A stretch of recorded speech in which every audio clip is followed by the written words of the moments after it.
Alchemize your energy. Darling, let your spirit be free. Don't give up, keep on pushing through. Now is the time, it's all up to you. Alchemize your energy, my friend. Let your spirit be free. Don't give up, keep on pushing through. Now is the time, it's all up to you.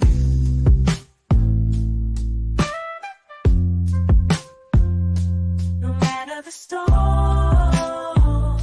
but over tragedy. No matter the storm, but over tragedy. No matter the storm, we will always take flight. Keep on pushing through the darkness of night. There's no limit, let's reach for the sky. Shine so bright, from darkness to light.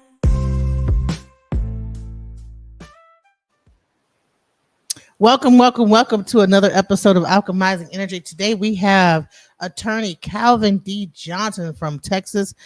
He is going to be giving us a lot of information about what to avoid, the rules of engagement when it comes down to when you get pulled over by police, when you're dealing with the police, when you're encountered by the police. And without further ado, we are going to add him to the stage. Welcome, Calvin Johnson. Welcome to the stage. Hey, how's everybody doing? Shay. So, I know you personally, because you helped me. I've had a few DWIs back in the day, and, it's interesting how, like, when these things happen, it could be a real crazy thing, when you deal with, like, I had never been arrested before. And, it was a person that just gave me your number, which was a really easy number to remember, that 565-5600. And I remembered that number. And I gave you a call. But before we even get into what you do as a lawyer, I wanted to just give me, who is Calvin Johnson and why criminal law? Why did you choose this path? I'll tell you, it's interesting. I'm a little different because I'm from South Dallas. I grew up in two neighborhoods who actually don't like each other, which is the Bear Street Bonton neighborhood, Turner Courts, and the Dixon Circle neighborhood, where actually, when the Crips came to Dallas, my neighborhood was the first Crip set in the city, the Dixon Trey 5-7 Crips. And so I grew up in a neighborhood in Dallas that was known for Larry Johnson, of course, the basketball player that went to UNLV and went along to play with the Charlotte Hornets, and it was known for the Grandmama commercials. He was a friend of mine growing up, and he was a motivating factor in our community. For me to try to make it. I initially was a basketball player. I went to Law Magdalene High School, played basketball at Howard Payne University shortly. And then I went to law school at St. Mary's in San Antonio after I went to Howard Payne University. And then I finished law school in 2001.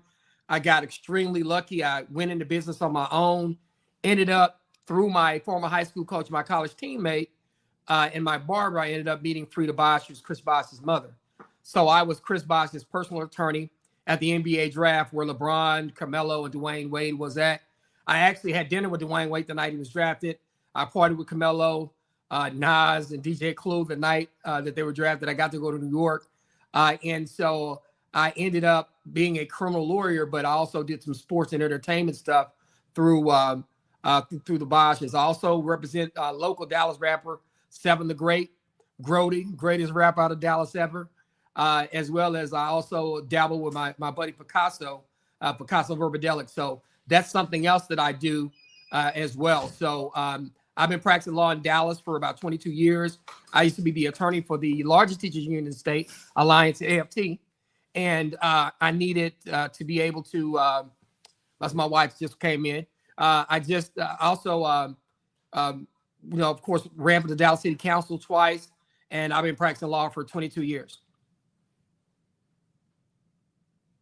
Welcome to the panel, Calvin. So the reason why I really wanted to bring you on, because, during election times, for some odd reason, it seems like police brutality and all kind of police activities get like a spotlight on them. Every time this time happens. Have you noticed that? And what do you think that is? What do you think the cause of that is? You know, a lot of the situations, a lot of us, we don't have the best relationship with police to begin with. And what happens typically is we get in there and there's already a little bit of animosity between us and the police. I mean, let's be honest. Black people have to be honest with themselves first. Nobody likes to engage with law enforcement. Most of those first engagements typically are negative. I mean, do you have to call the police every now and then? Yeah, but in the communities that we come from, the police are not seen as somebody who's even friendly or neutral. So when you get stopped and then you're grown and you're black, or you're young and you're black, the relationship for yourself is along with the police is not the best relationship to begin with. Typically, most of us are agitated that we're being stopped or questioned in the first place. So why do you think that right now, like every election, it seems like police activity goes up in the community? Like I haven't, I've seen more and more activity seem to be. Do you think it's that the news is covering it more, or to like add like change with it, or make some like what do you think it is that's causing that? Whenever there's an election, you'll see more activity in the news about police brutality, things like that. What do you think is happening there? I think the news covers it a lot, and then it's a hot topic. I mean, when you look at Trayvon Martin, Philando Castile, George Floyd. And when you think about those things, and the young lady here in Texas that lost her life behind it as well, when you look at those things, Sandra Bland, when you look at those situations are high profile, and that could have been any of us. I remember a situation where me and Charles Harper were doing a show called the In the Den Show, and we actually went to New Orleans at Essence Festival, and I got to interview Trayvon Martin's parents. And the thing that it reminded me was, as we were talking about Trayvon and his death with his mother and him, there was just a look on this man's face of resignation, of sadness, because as we talked about it, I could look at him and you could tell that a part of him inside died when his son died. And I felt as a black man, he almost felt like that he didn't do enough by not crashing out. And people have to understand this. When somebody takes your child's life, and that person was just a man, and you're a man, a lot of us, an eye for an eye. And so we have to be very careful about those situations. And so when you look at police brutality, you look at George Floyd, you look at Sandra Bland, you look at Philando Castile, you look at those situations, man, that's a lot of situations that shouldn't have went that way. But because there's a lack of respect, number one, going both ways. There's a lack of respect for us going toward the officers because of the bad relationships. And then there's a lack of respect for them because a lot of them, unfortunately, some of them don't know how to approach people, and some of them will approach you on a power trip. Now, there's some good officers out there. Not all of them are bad, but some of them definitely are doing the job, adding a little sauce on it that's unneeded. So let's get into the real. Why did you get into criminal law of all things? You could have chose real estate. You could have chose the easy way, family law. You could have been insurance, because that's the money. You get the insurance and all that stuff and become an ambulance chaser. What made you say, I want to get into criminal law? Because I had worked at a lot of law firms where I was in school, and they just worked their guys to death. And I never wanted to work for anybody. I had a guy named Reese that worked at Reese Record Shop, ran his own business for years. He said, never let another man tell you how much you're worth. And so I wanted to start my own business. And because criminal law, when you think about it, look, in South Dallas, the two major neighborhoods in South Dallas, honestly, were Bunton and Dixon Circle. Let's be real. And in those communities, I knew a bunch of criminals. I'm not going to lie. I grew up with guys that went to the feds. I grew up with guys that did 20, 25 years because my community was ground zero for the crack era in Dallas. The drugs came through Dixon Circle. People would come from all over the city to score their drugs through Dixon Circle. And so I grew up around people selling drugs, getting in trouble, and get into the system. And the reason why I decided to be a criminal lawyer is one guy got in trouble one time and he went to jail 3 straight times. He would get out, sell dope, come up, get out, sell dope, come up. And I asked him a question one day. I said, how much money Did you pay your lawyer the first time? $10,000. How much you pay out? $15,000 to get out of the jail by the bond? $15,000. How much you pay your lawyer second time? $20,000. How much you have to pay bond? $15,000 more. How much you pay your lawyer the third time? $25,000. How much you have to pay to get out? $50,000. And the way I thought is like, why would I be the drug dealer? I'm going to be the lawyer. It was common sense to me because, right. I mean, honestly, that's what I thought. I was like, I'm going to be the lawyer because I knew somebody that was giving, and I knew he had the money. He was giving out, shout out to my boy, Pierre Jackson. He had the money to be able to do that. And he had spent, what, 10, 15, 25, he spent $50,000 in about a two-year period. One guy. So I realized, I'm like, you know what? I can open my own law office. My Uncle Percy actually worked at the building at MLK, and he got me in the building. I said, I own my own law office, and people are going to come to me because, number one, I understand crime from a different perspective. And then I'm educated at these private schools. I went to a private Baptist university and a private Catholic law school. So I understood, based on my knowledge of crime and criminals and the fact that I have been privately educated, I knew what I could do in criminal law. I was going to be different. I know stuff in criminal law that criminal lawyers don't know because I'm a street guy. I'm going to be honest. I'm from the street. So I'm a street guy who happens to be a criminal lawyer. So I understood everything. Even when my clients tell me stories about themselves getting in trouble. I had one, and I'm going to tell the story to make y'all laugh. I had this guy tell me he moved these drugs for these guys, and they were only going to give him this amount of money, and he didn't know what was in there and this and that. And he tried to tell me the story. I was like, no, the price off. He said, what are you talking about? I said, no, man, the price off. That's not right. How do you know? I said, I just know. And so we go through his case. He proceeded to continue to lie to me. At the end of this case, because he lied to me, he ended up getting time. Because he lied to me, would never come clean. At the end of the hearing, his cousin, who was at the hearing, came to me and said, is there anything I can do? And I was like, what do you mean? He said, well, I'm going to tell you the truth, man. They were paying us more money than that. I knew. The story he was telling me didn't make sense, and he tried to BS me. So I knew that I have a talent for understanding crime, criminals, and then understanding the system. And then I'm going to fight for people. And that's the difference with me, right? I'm going to fight for people harder than just a regular person. You know why?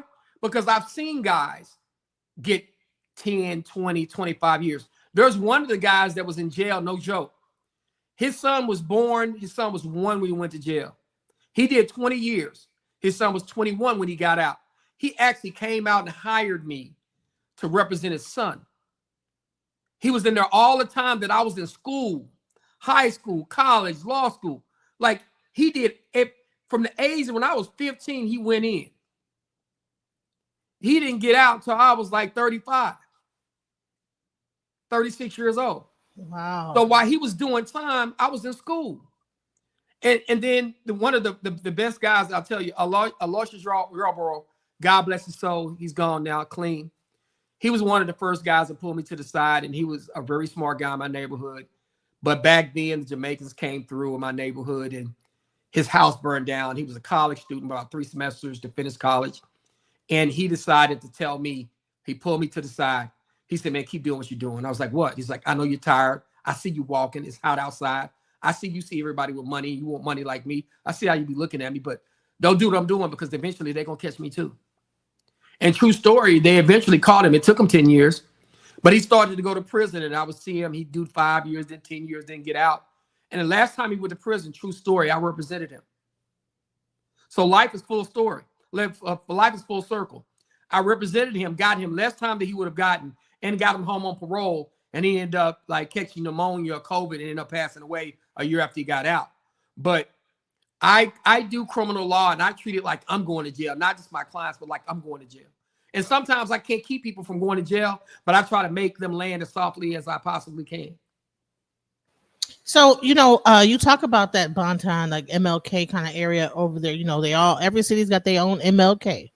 But I've actually witnessed that whole thing over there. They cleaned it up now. There was this one house. It was a green house over there off of MLK. Mm-hmm. I forget what street it's on, but it was really known. I mean, but it was really known for like drug activity. I mean, everybody knew that was the spot to go. That and there's another apartment building across the street. If you know Yeah. what I'm talking about, they turned it white now. They repainted it.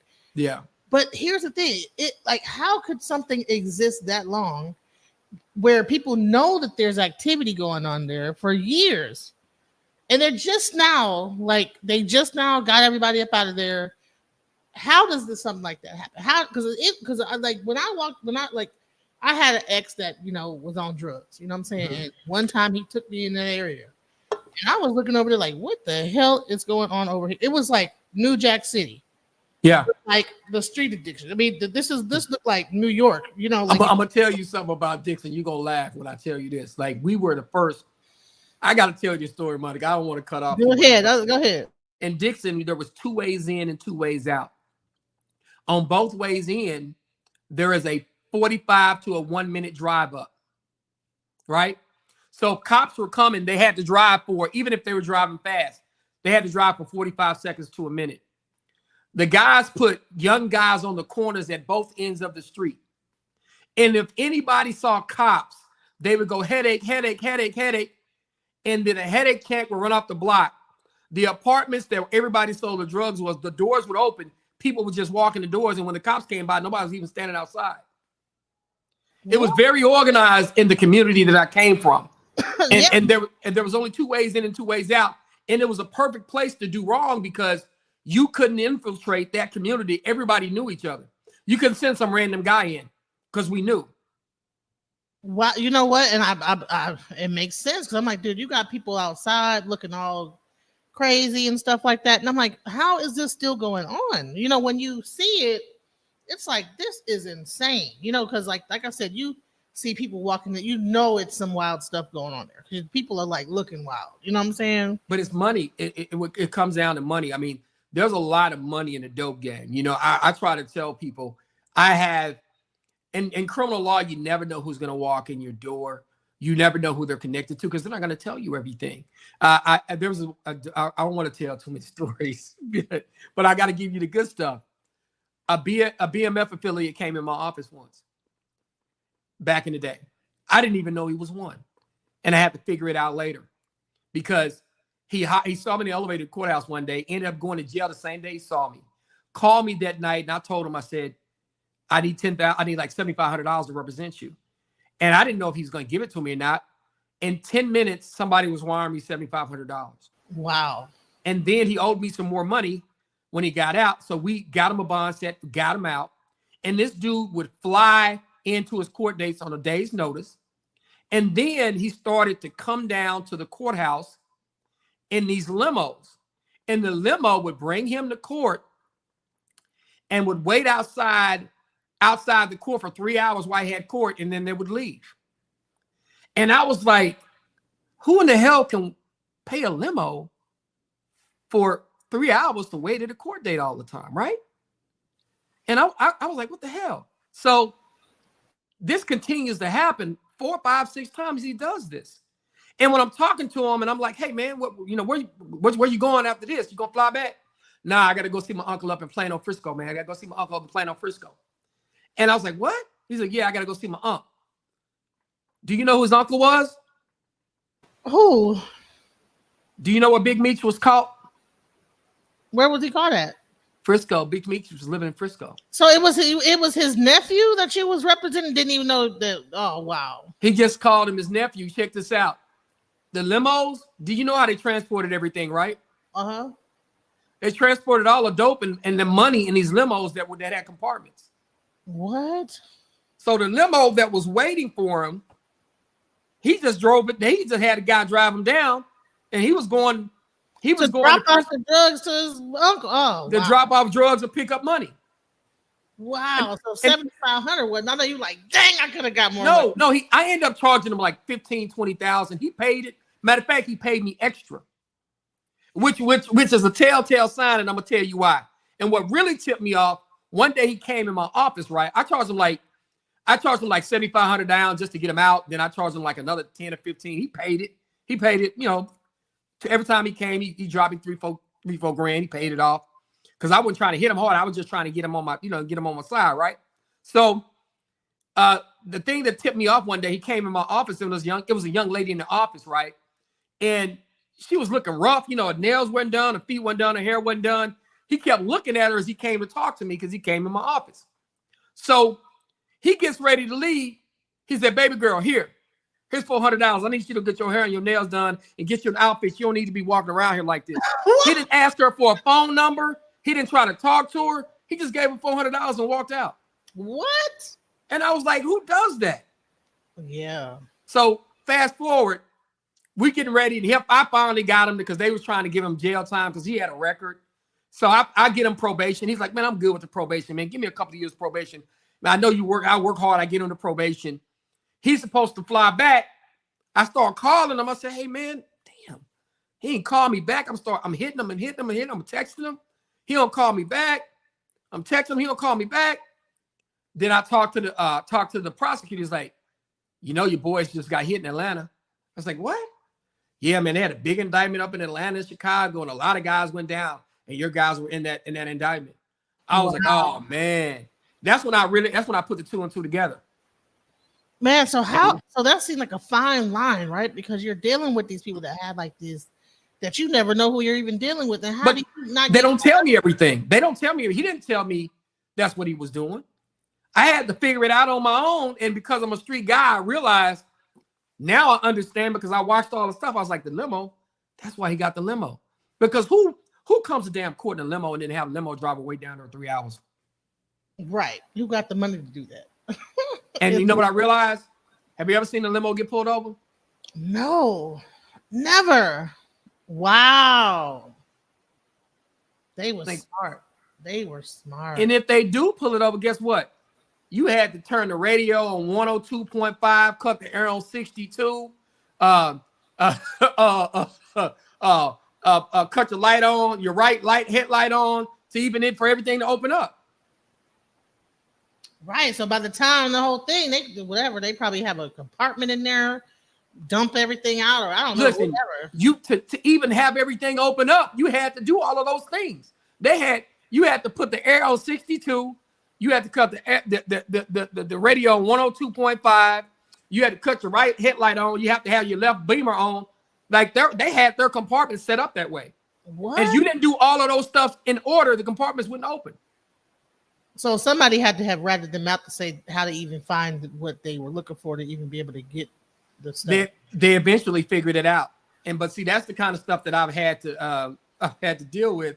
But I realized it. But you never know who your clients are. Right. That's actually scary. So have you ever had a situation where maybe a person got arrested and really like got upset and was trying to come after you or anything like that? Did you ever have like some weird? Man, listen, let me tell you, that's something that happens. That's happened several times. There's been like 3 or 4 times where I had some issues. Believe it or not, I had a guy that I played college basketball with, and he was pimping. And I didn't know like what he was doing initially. We actually met again on the basketball. I played college basketball with the guy. And he ended up getting in all this trouble. And I was getting him out of it. And then they offered him probation because they had everything on him. They had put a pole camera up in front of this business that he was running on Northwest Highway. And if you know Dallas, Northwest Highway is the track. I mean, that's the track. Harry Hines, Northwest Highway, that's the track. And so he had set up a modeling studio out there, and they had put pole cameras up, and they had 12 weeks of cameras, and they had pulled his trash for 6 weeks. I told him to take probation. He didn't take it. They had a cabinet full of evidence that he had been keeping receipts and stuff with. And he didn't take the deal. And man, he started threatening me and writing books and talking crazy. Writing books about? He wrote books about it? Man, he tried to make it look like that I was a villain and he was wronged. And I was like, dude, I got you. I made it to where you could bond out, and you got yourself in a situation that had nothing to do with me. But we used to play basketball together and in college a little bit, and then we would play at 24 Hour Fitness.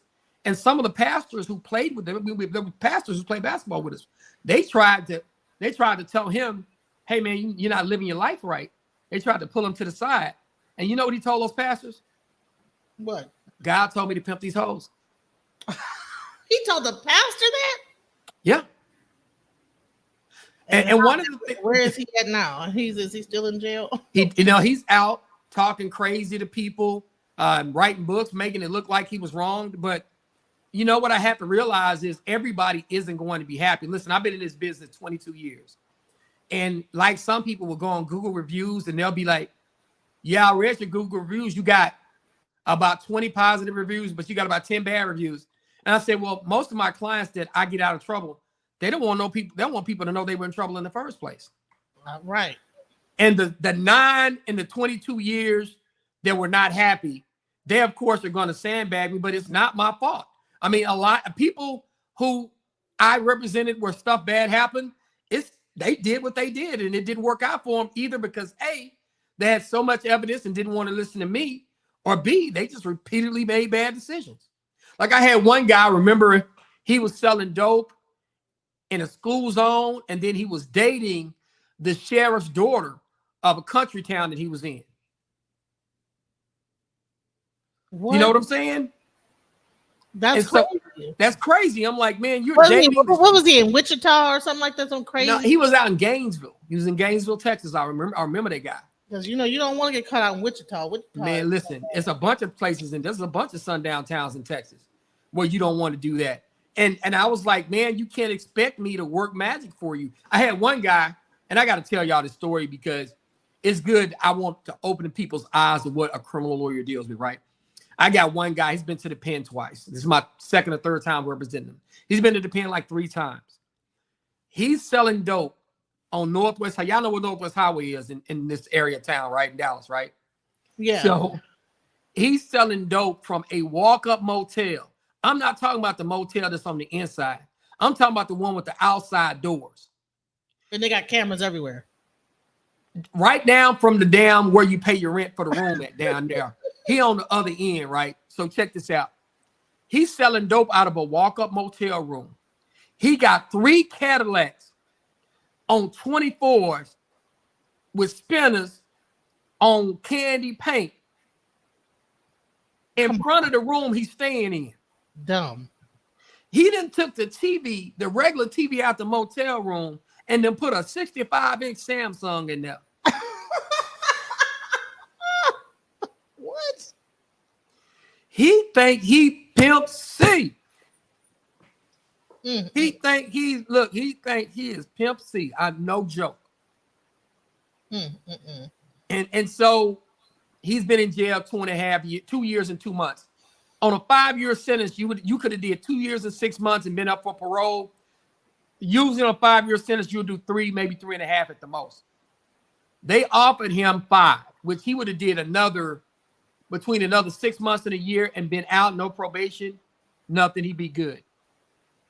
Because he had been to the pen twice, he was 25 to life. You know he turned that down? Wow. He turned it down and then proceeded to file a bar complaint on me. What? Got 28. Man. Because once you get found guilty, it's 25 to life. He got caught with 4 different drugs inside the room. He had 35 different people's prescription bottles. I guess he was trading.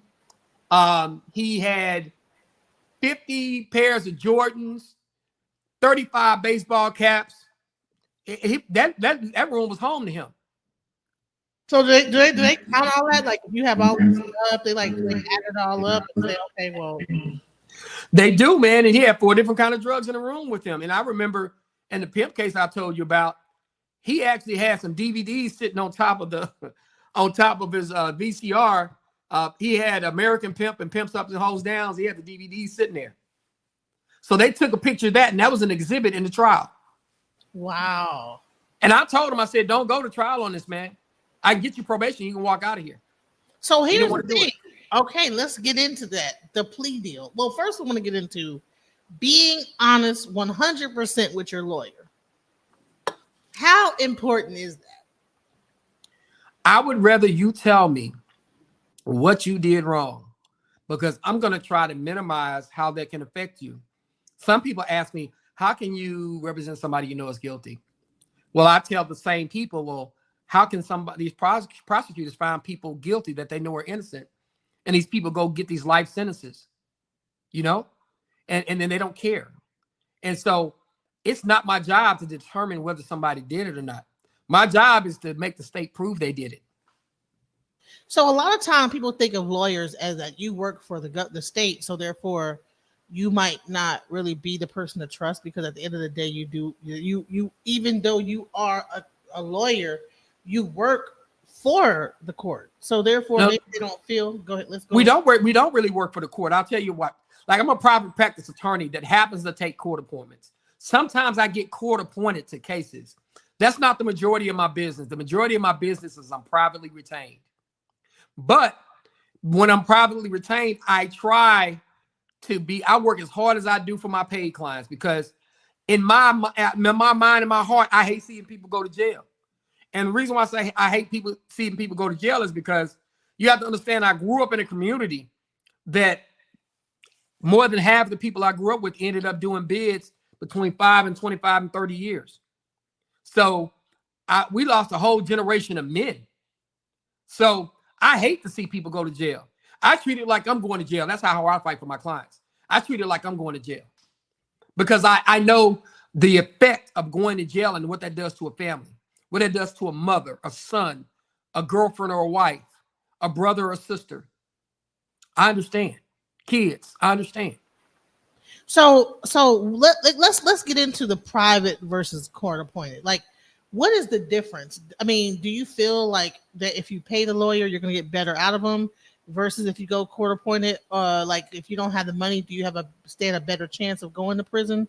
It depends on the lawyer. Like myself, if you pay a lawyer, typically a lawyer's going to have more time to spend on your case. And you want your lawyer to do his job in comfort. The court appointed, it only pays so much.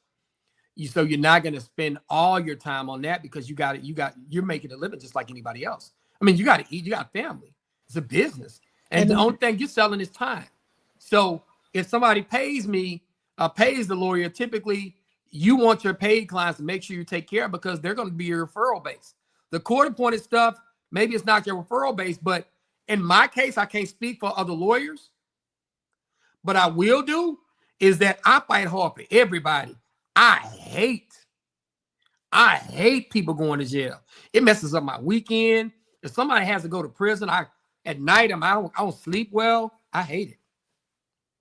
So, do court appointed attorneys work for free or do they? We get paid. We get paid. We either bill by the case or by the hour, depending on what happens in your case. And a lot of us get paid by the hour. So sometimes fighting longer, spending more time on your case will benefit us as well. So sometimes you can get a court-appointed lawyer and it works out for him. I remember I had a Hispanic client, man. We got in there and he initially didn't like me. I was telling him he should take a deal. They were offering him a low amount of time. He wanted to fight it. And then once I realized he wasn't going to plea, I said, you know what? Let's go. And so he was acting funny. I tried to go and I tried to take him some clothes and he refused them. And that day we didn't start trial. So we started trial the next day. And I went to the back. I said, say, man, what are you doing? I said, man, I know you might not like me, but I said, I ain't trying to lose. I said, if I bring your ass some damn clothes, put them damn clothes on. I said, if we're gonna go at this, we're gonna go at this as one group. I said, I hate losing. I hate losing at marbles, jacks, flipping coins. I said, I hate losing, period. So I said, look, if we're gonna do this, let's go. But put the damn clothes on. Let's go, man. He was like, all right, man. I'll roll with you. So we ended up going to trial. And what happened was the prosecutors made a mistake, right? They made a mistake. And I called them on it. And I called the prosecutors because of what they did. I did a motion for a mistrial and judge had to grant it. And because the prosecutors made a huge mistake. And because they made that mistake, because they made that mistake, I called them making a mistake. And so they ended up getting granted a mistrial. And what ended up happening, it was so bad that I went in and they ended up offering him a deal that basically all he had to do was go back to jail for a month. And he's stone free now. He's home with his family now. But we ended up working. He ended up taking a plea, but he had already been to jail. They gave him like 15 months, right? He had been in jail 14 months and 2 days. So he literally does 28 days because we fought it. And he realized, you know what? If I go to trial again, I've already saw it. If they would have messed up, they probably would have won. But he said, man, you did such a good job. Now they offer me these 15 months. I'm taking that 15 months because I think they was going to find me guilty. I just got to do 28 more days.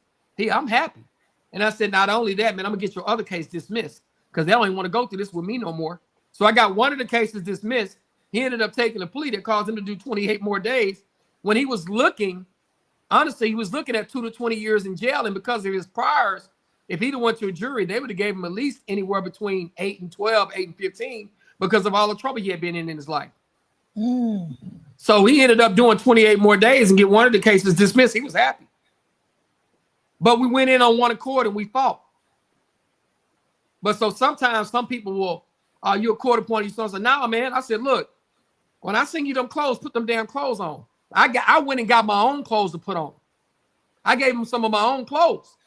So how important is the clothes and what you wear? It's important because you don't want people to see you as a criminal. If I come out there in a jumpsuit, it's in your mind. But if I clean you up, I put a tie on you, put a black suit on and a nice tie and a nice white crisp shirt, spray a little cologne on you, you look different. People don't see criminal as you come out there. So I told him, I said, yeah, man, matter of fact, you're going to get a haircut, cut that hair a little bit. We're going to clean that. We're going to clean your beard up a little bit. And I'm going to put you in a black suit and white shirt. And I'm going to give you one of my ties. And that's what you're going to do. He did it. All right. So recently, I'm not sure if you see this picture right here. There's a young man named Eligio Bishop, right? Mm-hmm. He recently got life in prison for what they call. Are you aware of this trial? I am. I know about this case. I don't know about this case to a T. Yes, sir. Yes, ma'am. Yes. Tell me what you feel went wrong in this situation with Nature Boy. Well, the problem is, man, anytime in this, you got to realize the times we're living in. When they accuse you of doing stuff with women, when they accuse you of raping women or doing something to a woman, whether you did it or not, you are literally kind of trying to defend yourself. You almost got to prove that you didn't do it. Now, of course, it's the state's burden to prove beyond a reasonable doubt that you did what they accuse you of doing. But when you're living that kind of free lifestyle and you got multiple women and you're sleeping with this woman and that woman, I don't know exactly what he did like that. But when you live in that lifestyle, man, and you out there like that, and then the other thing is you got to understand, look, man, let me tell you something, right? They on Puffy right now. But what about Hugh Hefner? I want you to think about that. Hugh Hefner lived that lifestyle forever, where he had women out there. He had a mansion they lived in, and that's what they did. But black men got to be careful. We can't do that. And I tell people this all the time. Like Hugh Hefner can do it, but we try to do it. We can't do what they do like they do it. And you got to be careful. So you out there living that nature boy lifestyle. You sleep. You're living free, doing free stuff. You not really following the law. You living outside of the edges and the boundaries. And you got several women, and then you got people. You got other guys that are there with you. They done brought their women in with them, and then all of a sudden you're sleeping with them, and you're sleeping with the other one, and you're sleeping with this one, and you're sleeping with that one. Hey man, that's a problem. That's not gonna work, because eventually somebody's gonna feel like they're being controlled, mind whipped, or whatnot, and they start reporting that kind of stuff, and they see you living that lifestyle. And then social media, you think about it, you're doing this all on social media too, right? So you're doing that. I mean, come on, man. Man, you can't do that. You can't do that. And I think that somewhat of an ego went into his head, because he actually had a plea of 7 years, but he chose to go to trial. Talk about how important it is, because a lot of times that you'll hear say, don't take the plea. Don't take the plea, right? When is it important to take the plea versus when you shouldn't? You have to look at your exposure, right? When I say look at your exposure, right? When that young man took the plea, we could have went to trial again. But unfortunately, he realizes, you know what, man, if them folk find me guilty, they're going to bring up all my priors, Mr. Johnson, that you kept out. Because I was able to keep some of his priors out during the testimony. He said, man, if they found me guilty, they're going to be able to talk about this, and this. He said, man, and I got like 7 or 8 years the last time. He said, man, they're going to start there and probably go up. And so when I came to him, and because I did such a good work and we caused a mistrial, they offered him 15 months. He had been there 14 months and 2 days. And then I'm going to get the other one dismissed. He was like, oh man, let's go. It has to work for you. And then you have to realize, man, doing time ain't no joke, right? You have to realize, like, if it's something aggravated, you got to do half your time. So let's say I get an aggravated assault with a deadly weapon and I get 5 years. I got to do 2.5 of those 5 years. If I get 10 years, I got to do 5 years or 10 years before I make parole, if I make parole. And so some cases, some of these guys, if you've been to the pen more than 2 or 3 times, they have these things called these paragraphs, and these basically, they call them, I hate to say it, they say you high bitched, which means you're 25 to life on damn near anything you do. So if you've been to jail, prison 3 or 4 times, and you catch a 1st-degree felony, and because of the paragraphs, you go from 5 to 99 to 25 to life. If you go to trial and lose, the sentence will start at 25. So if somebody comes to you with a plea bargain, I just talked to DA today. They had a guy that was 25 to life. He's on camera robbing the store, the 7-Eleven. They offered him 15. They went down to 12. They went down to 10. He turned it all down. You on camera. Your fingerprints on multiple items inside of this 7-Eleven. When you robbed him, you not only took the money from the cash register, but the stuff you brought up to the cash register, you left fingerprints on it. So they're going to find you guilty. The sentence starts at 25 to life. You know what they gave him? Life. They gave him 59 years when he turned down a plea bargain of 10. He'd already been sitting in jail for 2 years. He could have did 3 more years and been home. So why do you think that people don't take the plea? Why do you think that is? Sometimes it's ego. Sometimes it's thinking that a lot of these guys, and I want you to think in Bishop's situation, he's a slick talker. He's smooth. I mean, you got to be smooth, right? You got to be smooth, confident, and cocky to have all those women around you, to be able to sleep with them like that, to get people to follow you. You're extremely charismatic. And so what happens is these guys that are in that lifestyle, they're charismatic. And they are so they start to believe, they start to believe that, like, no, I can get up now. I'm not taking, they begin to believe the hype about themselves type of thing. Yeah, and that's the problem. They think that they can hustle the system. But you know what I try to tell people? I say, look, I've been doing this 22 years, right? You can't hustle me. Like the guy, the guy with all the, I had a guy, he got caught and he got in the mix of bringing 1,000 keys into Texas. 1,000. Actually, 885 keys. Okay, that was 885. Okay. So I know the kind of logistics that come with trying to do that. The cartel isn't just trusting anybody to do that. So what he was doing, he got caught bringing all that stuff in, tried to lie to me about it. And his old man who had just got out the feds tried to talk to me about it. And I'm already knowing you probably hooked it up, but you don't think that I see that. That's why you asking me and you making sure your son stays 10 toes down so everybody don't get popped. That's why you talking to me.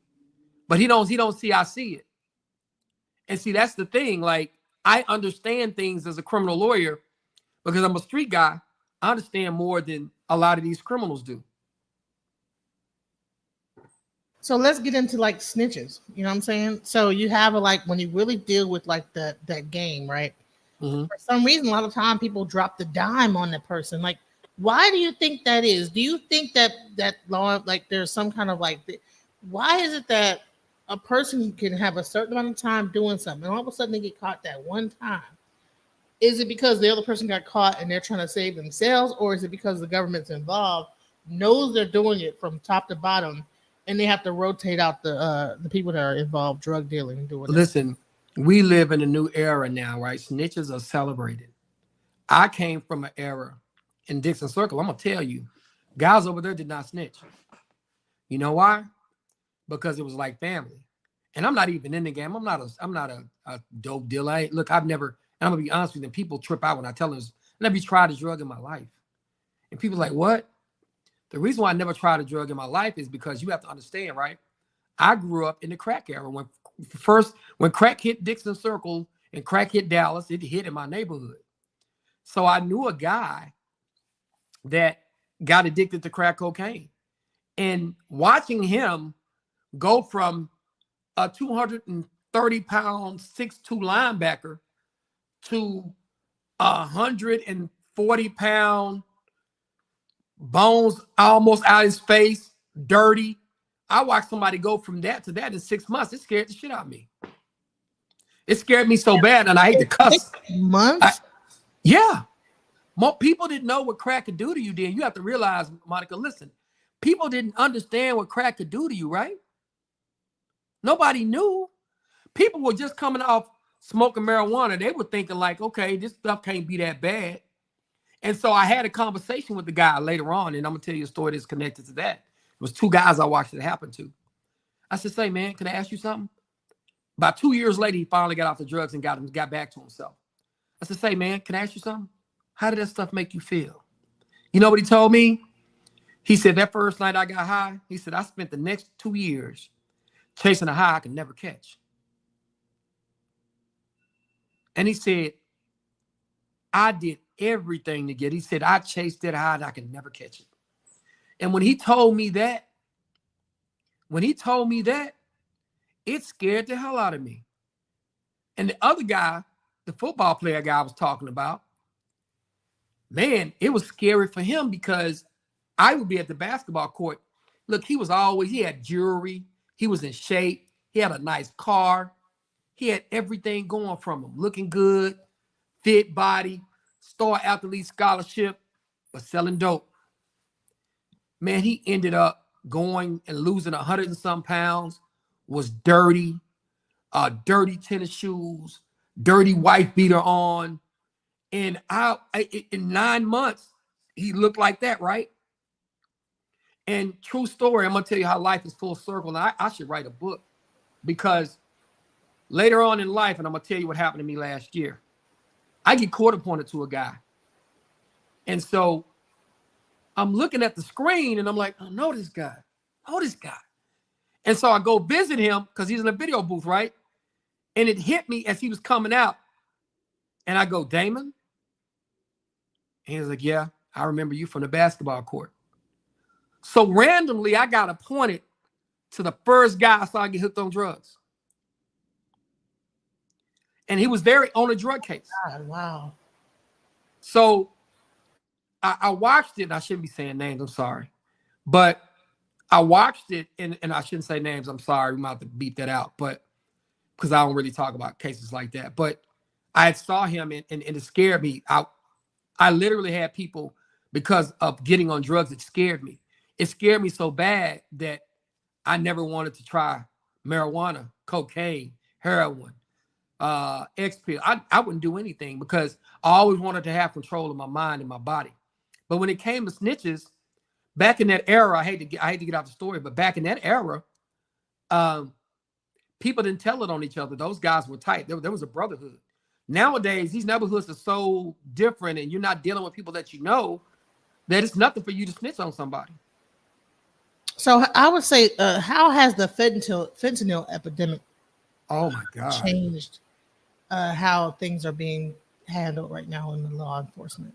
The fentanyl epidemic has changed the game. I had a client last year die because he got some bad fentanyl.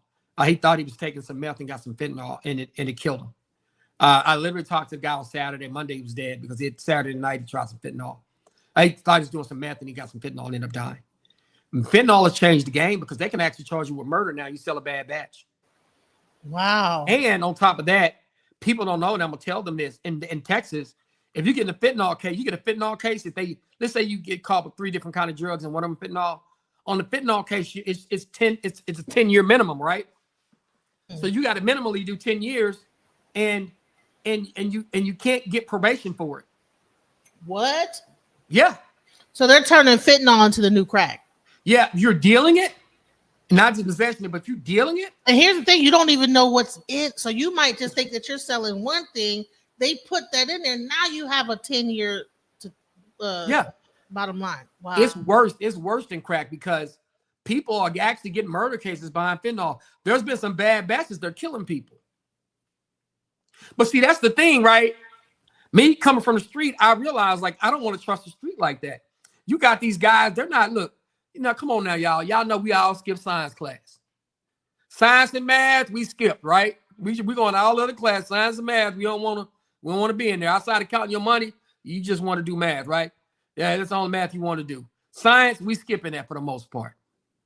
So, am I gonna trust some knucklehead on the street cooking up some pills in his own room who failed science and chemistry?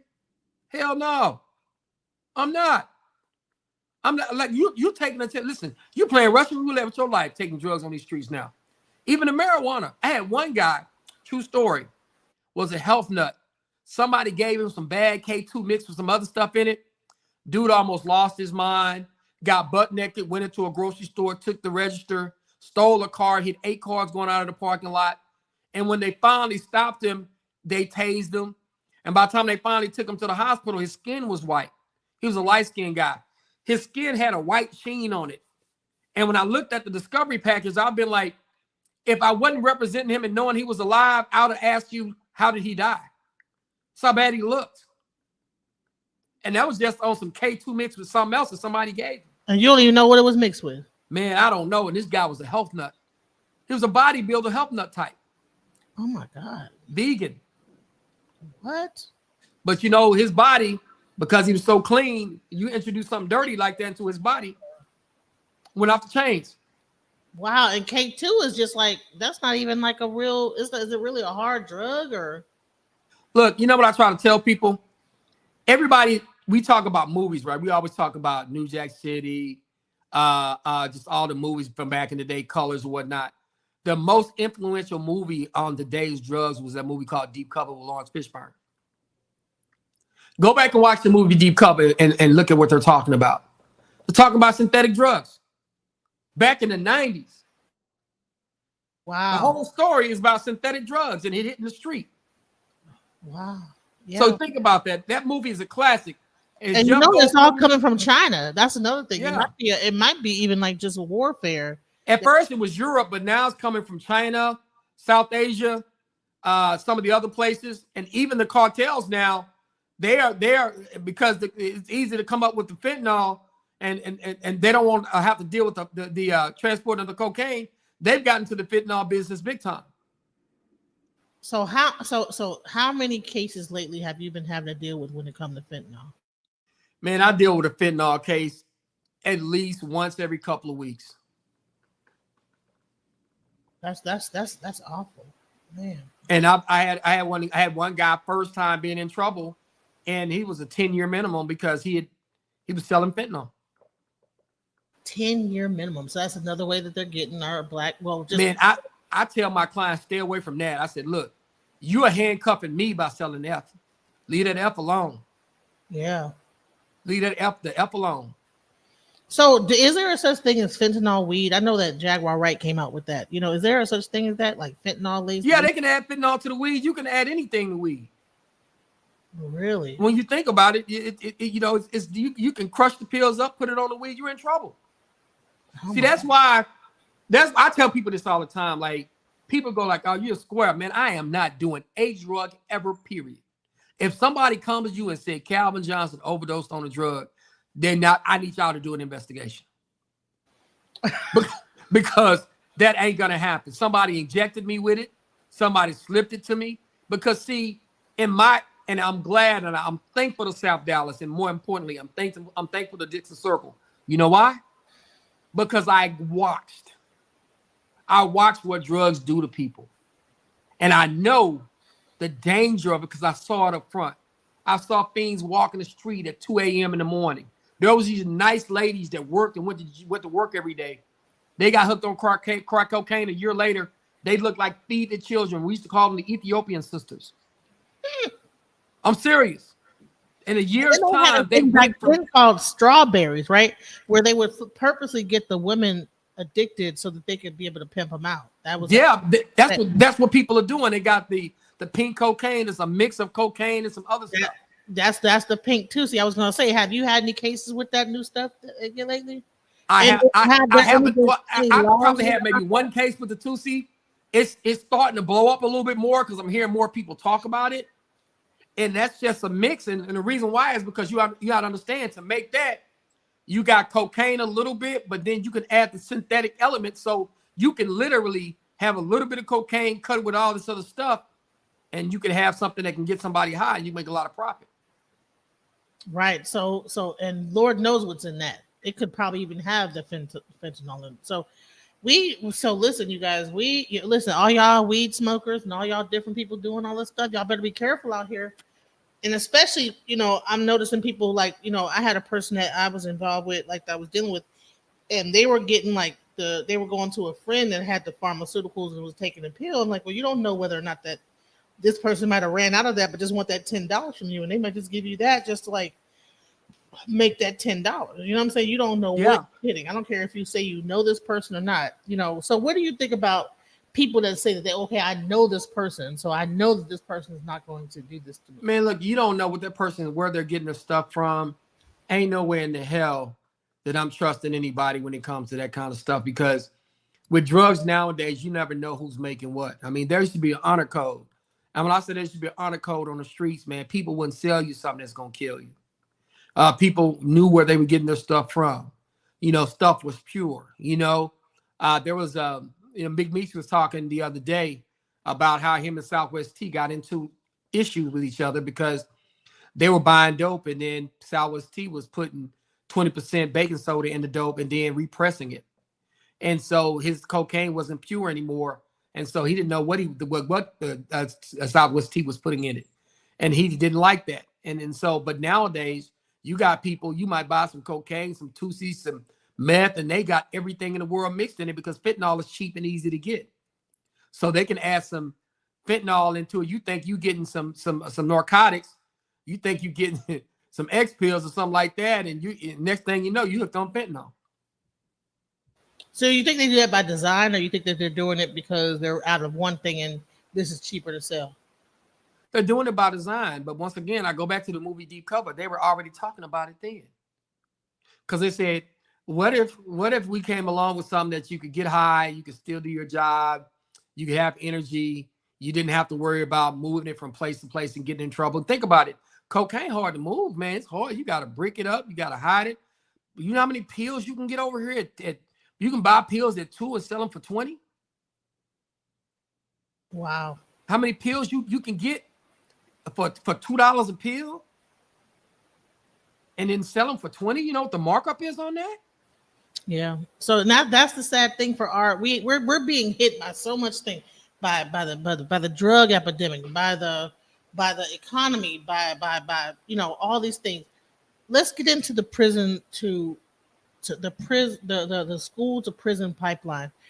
What do you think is causing our young children to end up? Because they're starting to get. I remember, I know a lot of guys that I even dated that they were probably the first person in that area to actually get charged as a youth. How many people have you had to deal with that was a youth criminal and then got charged as an adult? I've dealt with quite a few, and the school to prison pipeline is very troubling. And a lot of it is our culture is built on instant gratification. Everybody want to live like a celebrity or athlete, or everybody want to live like a drug dealer, right? And the drug dealer got all the money. He got all the cars. He has all the clout. He has all the women. And so this is what they see. And they see it's a way, it's quick money. I mean, we idolize the dope dealers in the Black community. I tell people all the time, and I'm not jealous of nobody, and I'm happy for people doing what they're doing. I'm not blaming anybody for doing what they do. They got to feed their families. But they'll give a guy coming on for prison a prison release party, but they won't give me a party for graduating from law school. They look at me as a square, a L7. But then when a guy come home from prison, hey man, he's gonna have a badge, and they're gonna be waiting for him. And so we idolize and memorialize new outfits and everything. You know what I'm saying? Yeah, we idolize our drug dealers. We do. And I have nothing against nobody. I'm not judging nobody, because I knew some people that I grew up with, and one of the guys that I knew, he kind of got pushed into the game. And I understood why he got pushed into the game. And he broke down to me why he didn't want me to be involved in it. My grandparents, my parents, we were not raised to do anything wrong toward anybody like that anyway. I wouldn't have done it no way. But he pulled me to the side and gave me some game about life. And the reason why I say the school to prison pipeline is important, because The drug dealers are the people who have the money. They're the people who have the power. And then when you think about it, you get some juvenile, 14, 15 years old, he get caught with drugs, he just going to juvie. He not going to the big jail most of the time, unless he does something really big, and then he'll probably get charged with something bigger. But once you get in juvie, you got a lot of bad influences. The next thing you know, you're in trouble. And then the other part about it is that's an issue. Oh, you coming with the good one right now. Oh, I love this one. So the reason why I brought this up is because you have like that whole thing, and most of these kids are influenced by music, and now you see this whole takedown. Most recently, we had a little Dirk that just got sentenced. Well, he didn't get sentenced, but he's facing life. Yeah, in trouble. What do you think about this? The problem we got in music industry takedown. This is the issue I got. And I tell people this all the time. It's funny how Jay-Z and Puffy became millionaires. Now they're targets. You mean all these years that they were doing what they're doing, nobody knew anything?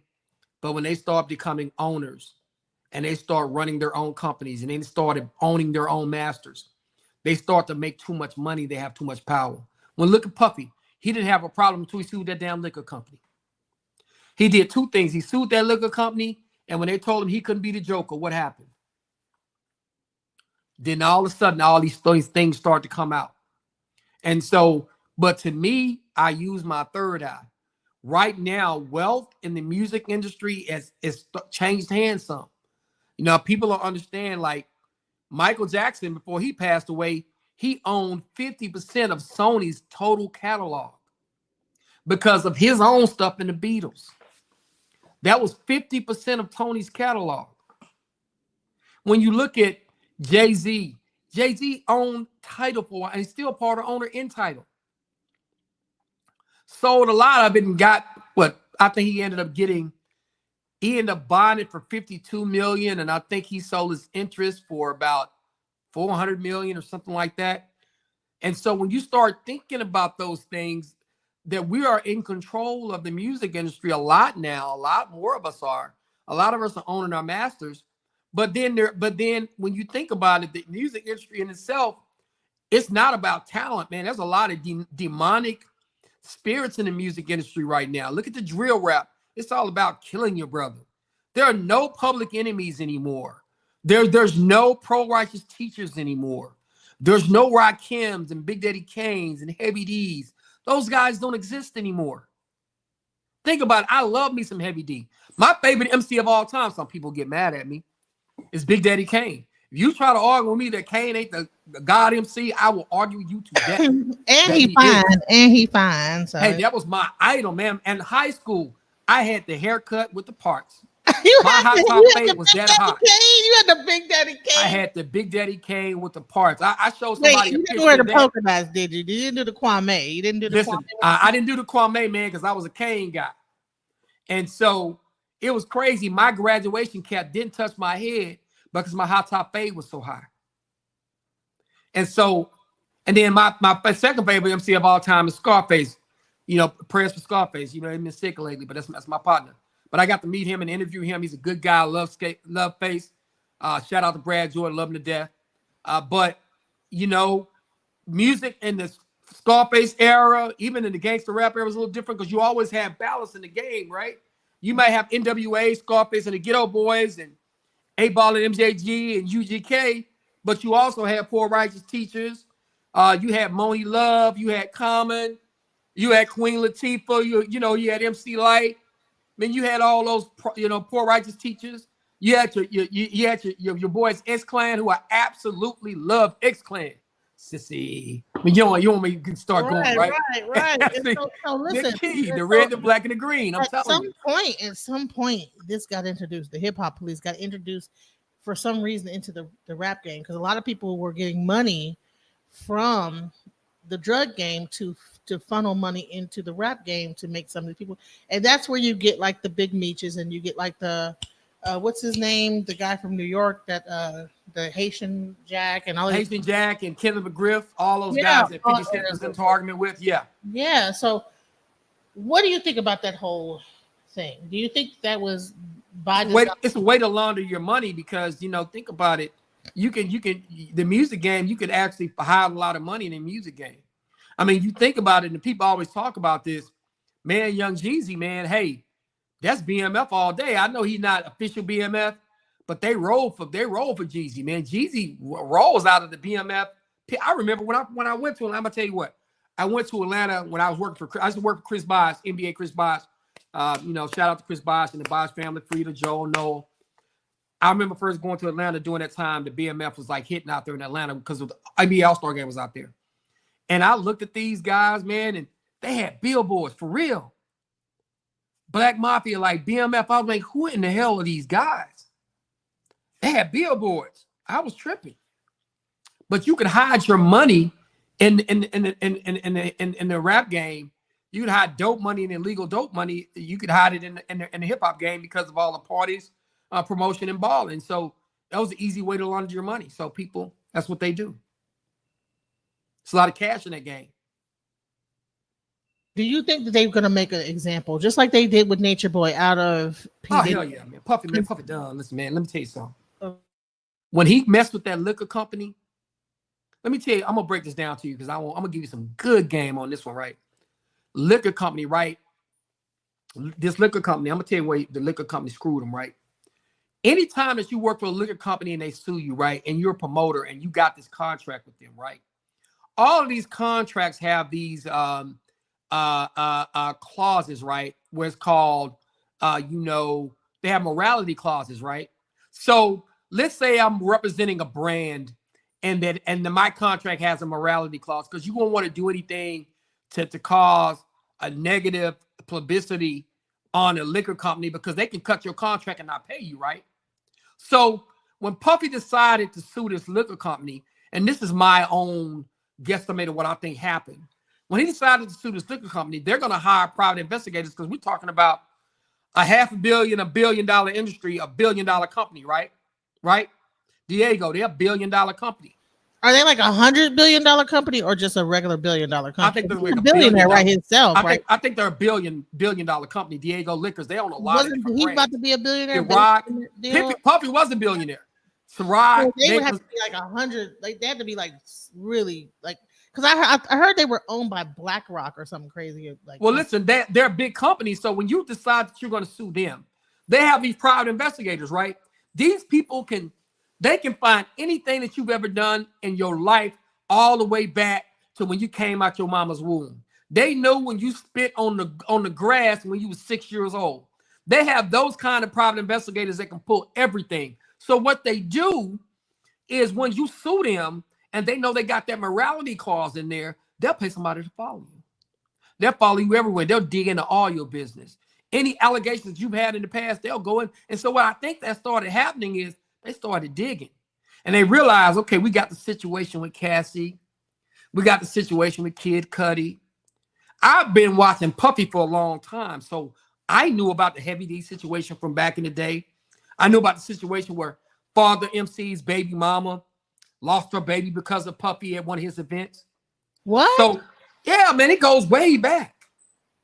It goes way back, man. It goes way, way, way back. And Puffy has had several incidents. Puffy beat up Steve Stout because on the Hate Me Now situation in the video, and they had Puffy and Nas on the cross, he told Steve Stout not to put him and Nas on that cross. And in the video, he was on the cross, and he beat Steve Stout up because of that. He had to pay Steve Stout a lot of money. Wow. I didn't even remember that one. Wow. Because I'm a hip hop head, I follow Puffy all the way back to his Uptown days because I was always a fan of his because he was such a mogul. Like, people don't even understand like how much of a music genius he was. I want you to think about this. People remember Father MC, right? Yeah. What was the first big song that Mary J. Blige's voice was on? I'll do for you, Father MC. If you do for me. That was Mary J's voice. Oh, I didn't know that was her. Okay. And that's the first time she was recorded on a #1 hit. You know, the first time we heard Jodeci? Oh yeah, baby, yeah, baby. Yeah. It was was that Treat them like they want to be treated. like they wanna be? Yeah, Yeah. So you Puppy should took be the right. exactly. He took those two people. He made it work. So think about how smart he was. Yeah, yeah. And look at Jodeci's one of the biggest R&B groups of all time. Mary J is one of the biggest female vocals. They call her the queen. And like you think about that, look at the Heavy D. That's his group. That was his guy. I worked for Andre Harrell for a while. Biggie Smalls, come on, Mace. And so then you have this whole thing. So all those guys are passed away except for Mace. But do you think P. Diddy has something to do with that? They're passing. Jamie Foxx allegedly said that he was the one who dropped the dime to the feds about P. Diddy. Look, and that's the reason why the investigation was opened up. He said that in a comedy show recently. Look, my wife used to laugh at me because she was saying all this conspiracy stuff. And I used to look at her crazy, but I'm gonna be honest with you, I kind of agree with some of the stuff she's saying because the reason why I say this is because I understand who's connected to who. Christopher Williams went crazy for a while. I just talked the other day, yeah. He's connected to Uptown. Al B. Sure almost died. Al B. Sure and Kim Porter got a baby together. Kim Porter is dead. Right. Kid Cudi got his car blew up because he was dating Cassie. And then the baby, they found out the baby oil had GHB in it. So that's what I'm saying. So and you know that GHB, when you mix it with alcohol, causes you to damn near go comatose and die. You know exactly. So that's what I'm saying. It's like when you look at all those things, and Jamie Foxx, he would talk a little too much. I love Jamie though, but Jamie, Jamie performed at an event that Erykah Badu was doing here in the All-Star Weekend, man. And he did Blame It on the Alcohol. It was him, Tank, and Erykah Badu. NBA All-Star Weekend 2011. He came down, man. Man, he did Blame It, man. The place just blew up. You know what I'm saying? So it's one of those things where Jamie talked a little too much. You know, he started talking a little too much. Because you also remember, they wouldn't let Jamie in Cardi B's party. Remember? Jamie showed up at one of Cardi B's party and they denied him interest. I heard that he was taking his phone. He was sneaking his phone in there, taping stuff. And I heard Puffy was taping everybody at these freak-offs. So what do you think? Do you think that Jaguar Wright is a truth teller when you hear all this stuff now? Because she's been talking about this for the whole time, but now it's coming out, and now she's on Piers Morgan. She's out there now on all these shows. Do you think now that she had been talking about all this stuff that oh, okay, she's the truth teller? What do you think? Look, man, I don't want no smoke with Jaguar Wright. I'm just gonna tell you that right now. I don't want no smoke with her, because I just think I'm gonna tell you what the problem I have with Jaguar Wright. You knew all this stuff for years, and it's like, so I know you've been talking a little while, but I hate to say this, but it's like, if you knew all this stuff and it's just coming out now, to me, people who are talking now, when y'all not witnesses, y'all accomplices. Somebody else said that to me, and I agree with it, because if you knew all this stuff was coming out, going on, and you just talking now, and then on top of that, I'm gonna be honest with you, Jaguar Wright is she's kind of judgment proof. What are you gonna do to her? She can say whatever she want to say because she doesn't have a lot of money to come after, and because she can go nuclear on you, wrong or right, or maybe lie on you or whatever. I'm not trying to spaz out on nobody, but at the same time, you get into an argument with her, you're not going to win from that. Typically, you have a lot more to lose. Remember when I was trying to get you to represent her a long time ago? Yeah, and I decided that I wasn't going to go there because this is how I am with my clients. Nothing against Jaguar Wright. Look, don't come for me because you in Dallas, I'm in Dallas. I know a lot of people leave me alone. She's not in Dallas. She's in LA. But I just wanted to let it know that at one point. Tell this story. At one point, when she was going through all that stuff, did I not call you? Because I was trying to have her back, like to get her out of all this stuff. And I said, listen, because you're my attorney, right? You're my attorney, right? So I always, anything that's going on, I got friends, I'm always recommending you. You know what I'm saying? I was gonna try to you recommended me, you tried to get me to help her. And I'm gonna be honest with you, because it was your friend, I wasn't gonna charge her that much. I respect her music, I love her voice. I think she has one of that What Ifs. I love that song, The What Ifs. I love that song. And me so too. And I was gonna help her But what I thought, and I always tell this, the kind of relationship, like if you call me, Monica, and we have a conversation, you trust me with your life. Yeah. And I like my clients to follow what I'm telling them to do. Jaguar Wright is not going to stay on message. She's not going to do what I ask her to do.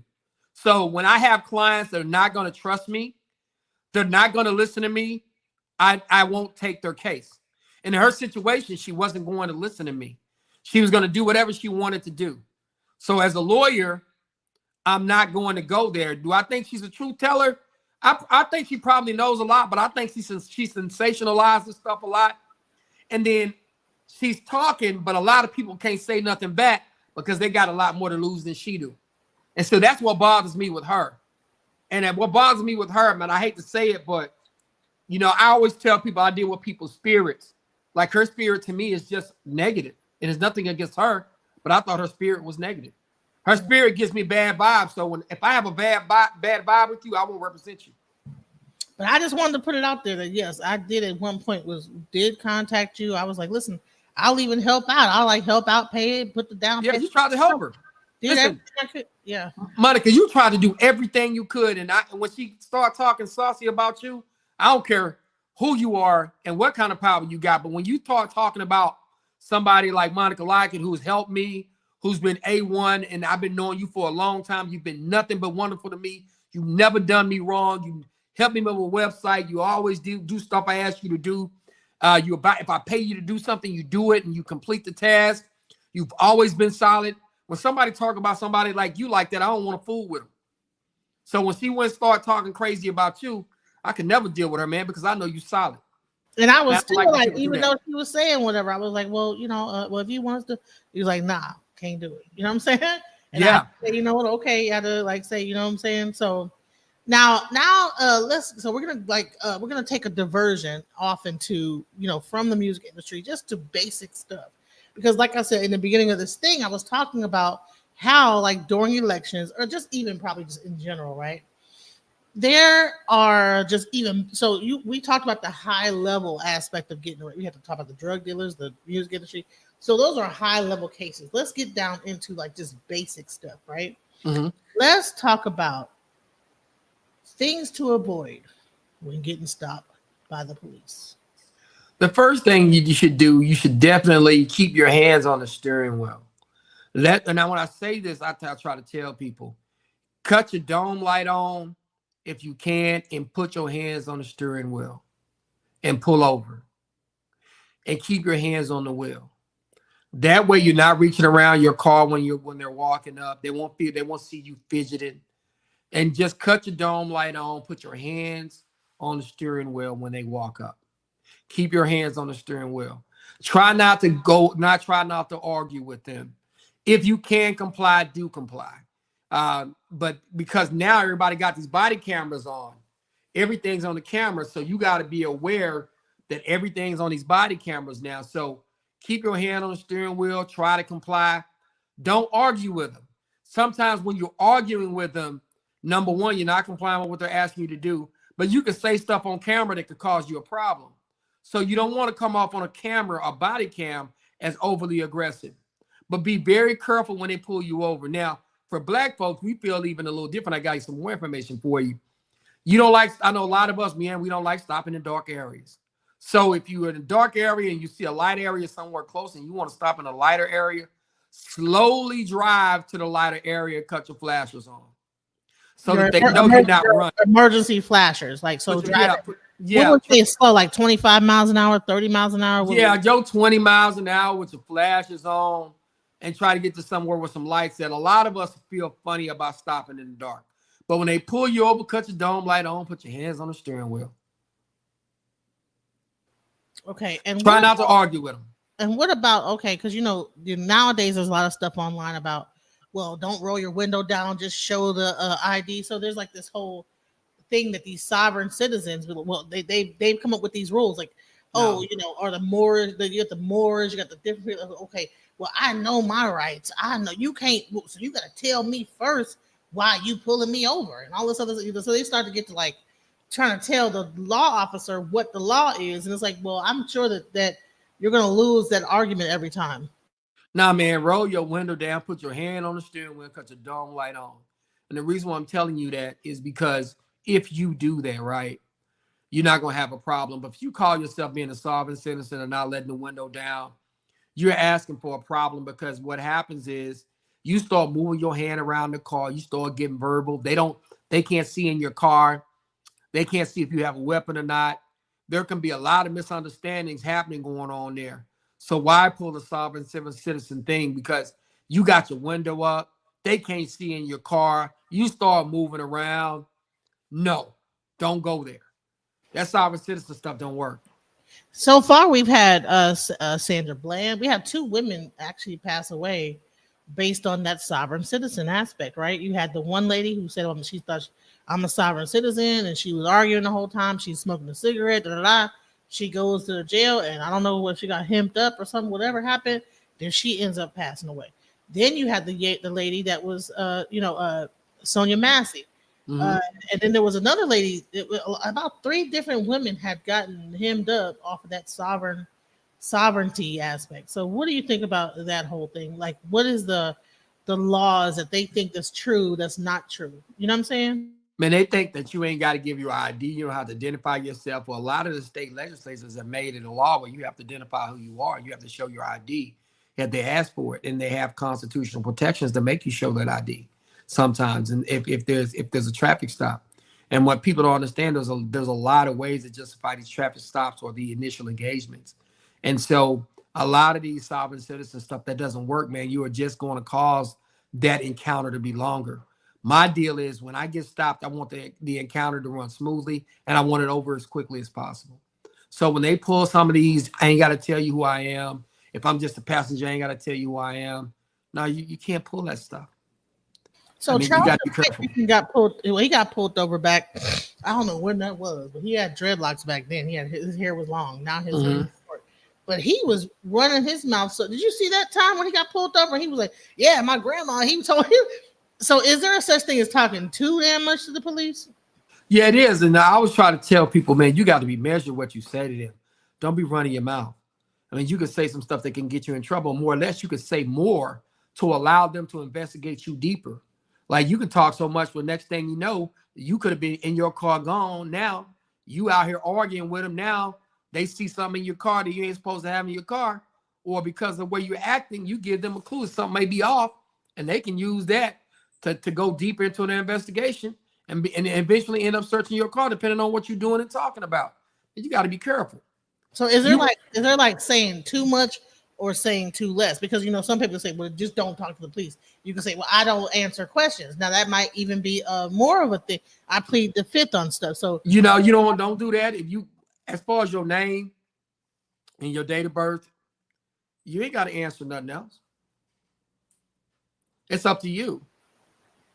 And literally, a lot of times the police will pull you over. They'll say, where are you going? Where you're coming from? All these but different.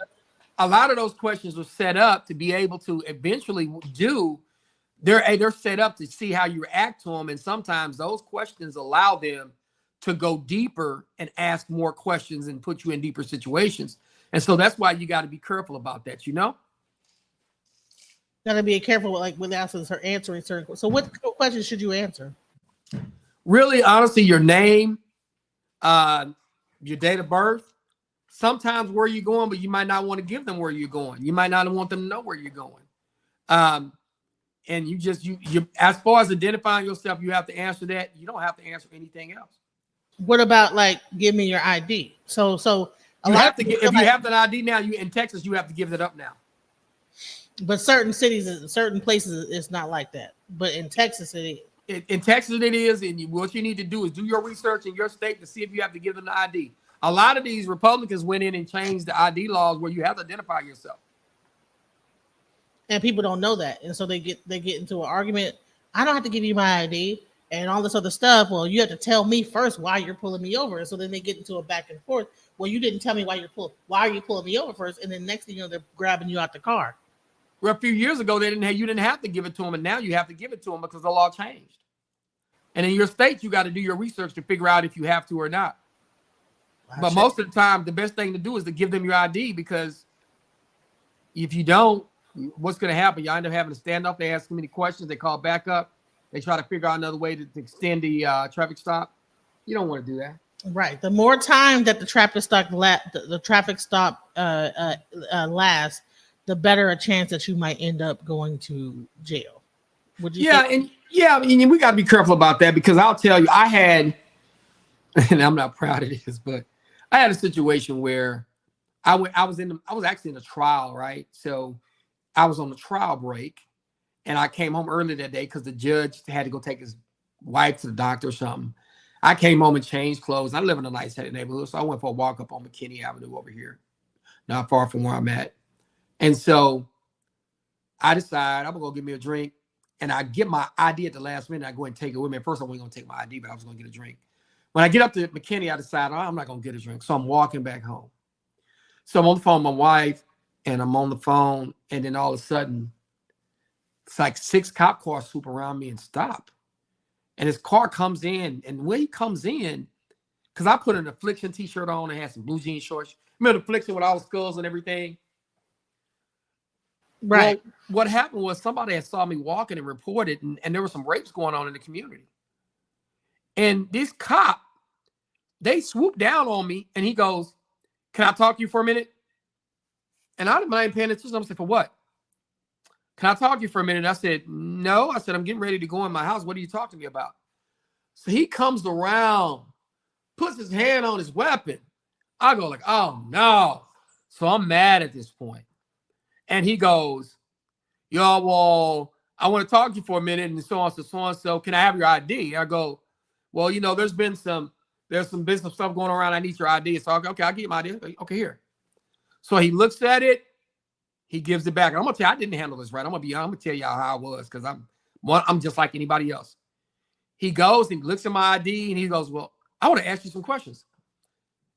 And I was like, Now, "No." by the way, wait, real quick. Does your ID show that you're an attorney? It's just a regular driver's license. No, it's a regular ID.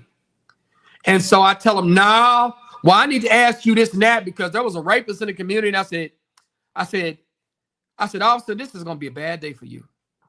I said, "First of all, I'm not answering any more of your damn questions. Second of all, I'm a lawyer. So give me my ID back." "Well, I want to ask you some questions." I said, "Snap, snap, give me my damn ID back." And at that point, the concierge in the building runs around because he's seeing everything on the camera.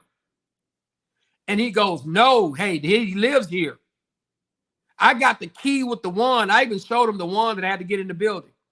So we have this huge argument. And me and the cop, we are and I probably shouldn't have done this, because I was pissed. But black men, we have a bad relationship with the police officer. So I literally get this huge argument with him, because he had no business even stopping me. And eventually, he had to keep going, because he realized, oh, this guy's an attorney, and he left me alone. But what if I wasn't an attorney? And think about they would have had me in the back of the car, handcuffs, everything. So I was like highly pissed off.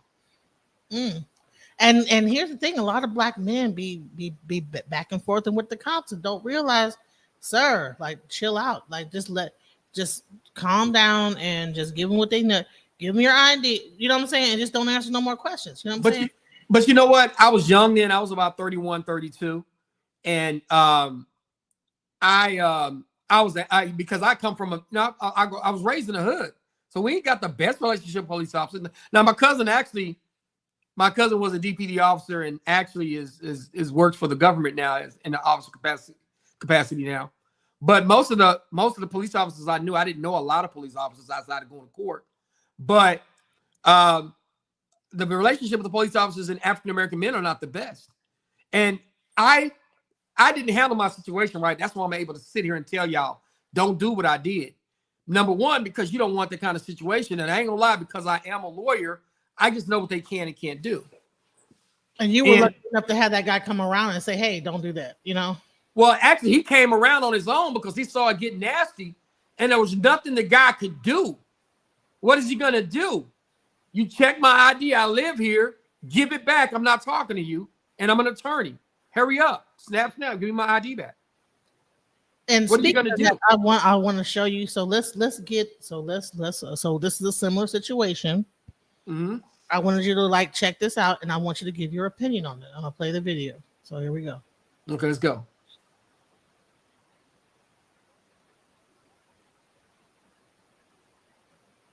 Here, Do you have a positive ID on him?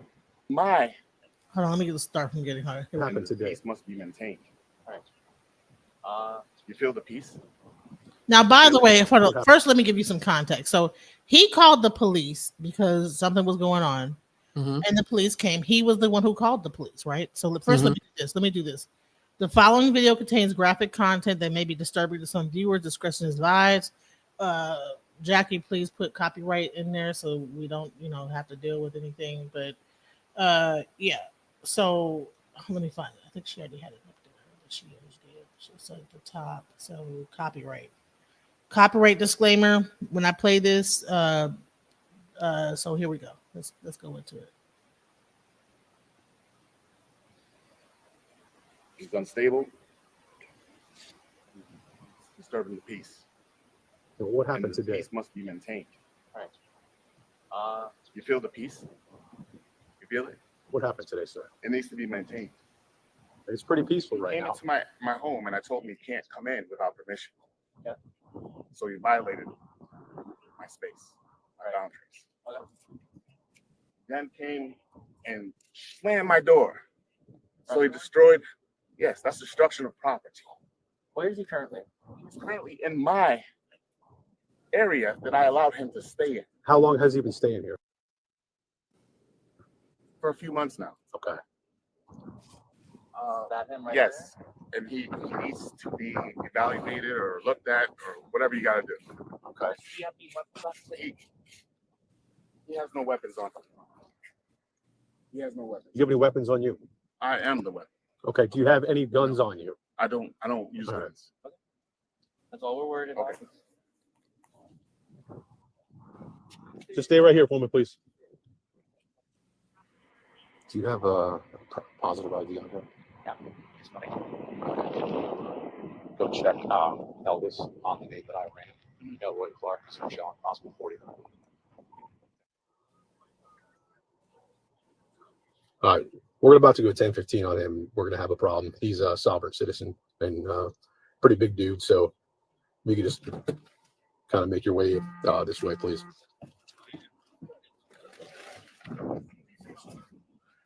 Hey, come here. Come here. Elroy. That's not my name. It is. No, it's not. It is. You got a warrant for your. Do you know? You got a warrant for your arrest. Listen. Calm down. No one's calming. Don't listen to that man. Take off your glasses. What is your name? It's okay. What's your name? Take off. I told you, it's Ben Day. It's not Ben Day. I got your picture pulled up, man. That is You're not me. Elroy. That is not me. Okay, How are well- you going to tell me who I am? Because I got proof. I got your picture. That's proof. I have your bullshit. ID. I have your That's ID. bullshit. You got bullshit in your hands, in your eye, Bro, your car. calm down. You're on my land. You're telling me to calm down? You got a warrant for your arrest. I've been here peacefully making things happen in my world, in my space. I'm allowed to do that. I haven't troubled anyone. There's been no crime. Here's what's going to happen. There's no crime. It's a civil matter, and I said leave. Here's That's what- all that matters. Put your hands behind your back. Listen, it's a civil matter. 402 Central, give me trouble. I am calm, and it's not about to be. It's not about to be. I want to stay calm. I want to stay calm. If you fail to comply, If you fail to comply to what You I will just get said, I tased. want to stay calm. If you fail to comply with what I just said, put your hands behind your back. listen, I don't No, take we're not orders doing from it. you. Listen, You're do not- not touch me. You're about to get tased. For what? You have a warrant for your arrest. I do not have a warrant. Put your hands behind your back. I am Ben Day. Okay. Who's the warrant for? For you. For who? For you. Who's who? Who's you? Listen, Who's you? put your hands behind your back. I am Ben Day. Do you hear what I said? Do you have an ID? I am Ben Day. I'm Do on my you have- property. I'm not operating in commerce. Do you have Is an this ID? commerce? I don't know what that is. You're about to get tased. I'm Really? not, yeah. You're about to 100%. tase me on my land. I will. I will. You will do that. I What's your will name? 100% do it. Slender. That's correct. You will tase Put your a hands peaceful behind your man on his land. Can we make this peaceful? It is peaceful. Don't you feel the peace? No, you're yelling right now. Okay. So Okay. I forgot. if you're mistaken, You're mistaken. if you're mistaken, If you're mistaken, we can get this all cleared out. I am Ben Day. Right. That's what it. Okay. That's what it is. That's what it is. What's your That's date of all. birth? You're looking for who? What's your date of Who are birth? you looking for? What is your date of birth? Who are you looking for? Who are you looking for? Okay, you're matching. Who are you looking for? Elroy. Okay, you're matching. You're not Elroy Elroy? doesn't live here. Okay. Where does Elroy live? I don't know. Go ask him. Because Elroy's Go address. ask him. Elroy's address is here. Go ask him. Go ask him. Put your hands behind your back. Go ask Elroy. Put your hands behind your Go back. ask Elroy. I'm going to tell you one more time. Put your hands behind your back. I'm not matching anything. This is my estate. Right, but keep this peacefully. I am being peaceful. I have no weapons on me, and I told you that. I'm allowed to raise my voice. That's not against the law. That's what decibel is it that I need to go past? What decibel is it not peaceful anymore? Tell me that. Elroy, put your Do hands not behind touch me. Put your hands Hey, behind your do back. not touch me. Put your hands behind Do your not back. touch me. I'm telling you, do not touch me. I'm going to tase you. You tase me, it's gonna get hot in this bitch. And it's I'm telling you, it's gonna get hot. I'm telling you, it's gonna get hot. I don't care. Go ahead. I'm going to tase you. All right. Let me Put your hands behind your back. Listen. Put your hands behind your back. Go ahead and do what you gotta do. Go ahead. Don't touch me though. You're not allowed to touch me. Back up. Maintain 1 arm distance from me for your own safety. Taser, taser, taser. Hey, Tase him. Tase him.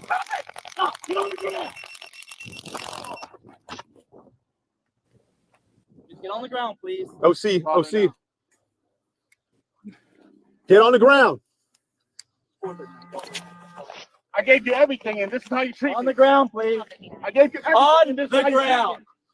I gave you everything. Don't touch me. Don't touch me. Stay on the ground. Do not touch me. If you touch me, you're gonna see something you don't want to see. Elroy, come on. Get on the telling ground. you, Come on. for your safety. Get on the and ground. mine. Get on I'm the telling ground. you. Let's make this peaceful. This is peace and love. This is peace and love. Come on, Elroy. This is peace Get on and the- love. get on the ground. Peace and love. Just get on the Put ground. your hands behind your on back. Put your hands behind your back. Don't touch me. Elroy, come on. I'm not Elroy. What is your name again? I'm Ben Day. Benday. Then put your hands behind your back. On your back. I'm not getting my hands behind my back. This is my land. And do not shoot me with that shit again. Then just listen. Go ahead and hit me with that and let it bend. And then you'll see. Back up. Hit me with that and Back bend it. up. It's right here. It's okay. Back up. Hit me right here. Benday. Hit me. I'm Bro, giving you back permission. up. I'm giving you permission to show you so you can see. Where is it? Why are you listening to this man? He's trying to help you. Why are you listening to this man? He's trying to help you. Why are you listening to this man? He's trying to help you. Get on the ground. I'm not getting on the ground. I'm not getting They're on on the the ground. they're on the route. Take your gun out and shoot me. I'm not gonna shoot you. No, so you can see. I don't want to shoot you. So you can see. I don't want to shoot you.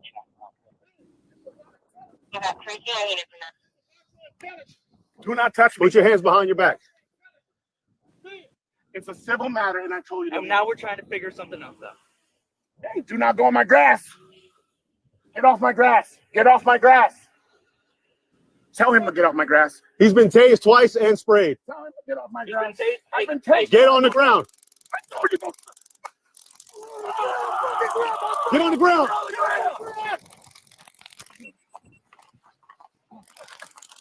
Hands behind your back. Hands behind your back. Yeah, fucking tase me, motherfucker. All right. Yeah, He's up. He's up. don't taste it. No.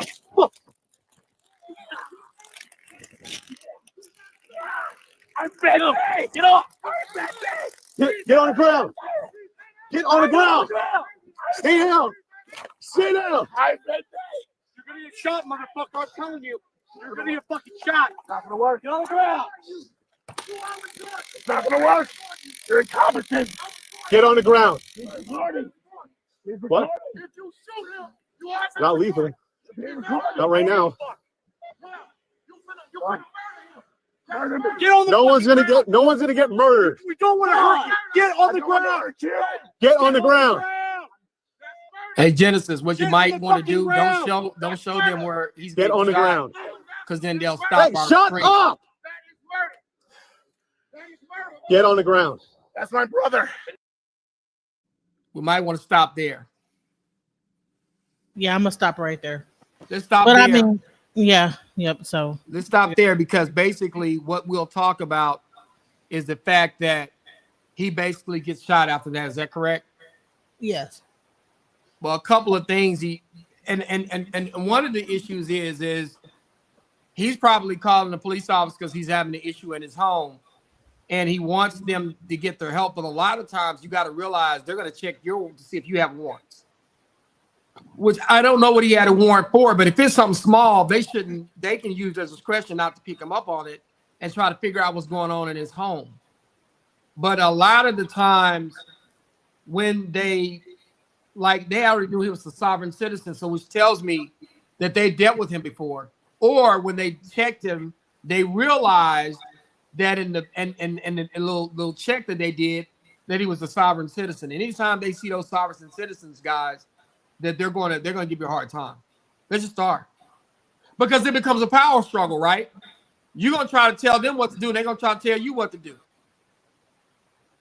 And then once you engage in something physical, it's going to get messy because they got the guns. You don't have anything. So you got to be very careful about how you engage in that. Yeah, that can lead to your own demise. As a black man, we got to be careful about that. As men, period, or as women, period. You don't want to engage with the police like that because you got a lot more to lose. and maybe he felt like because they were on his property, he had certain rights.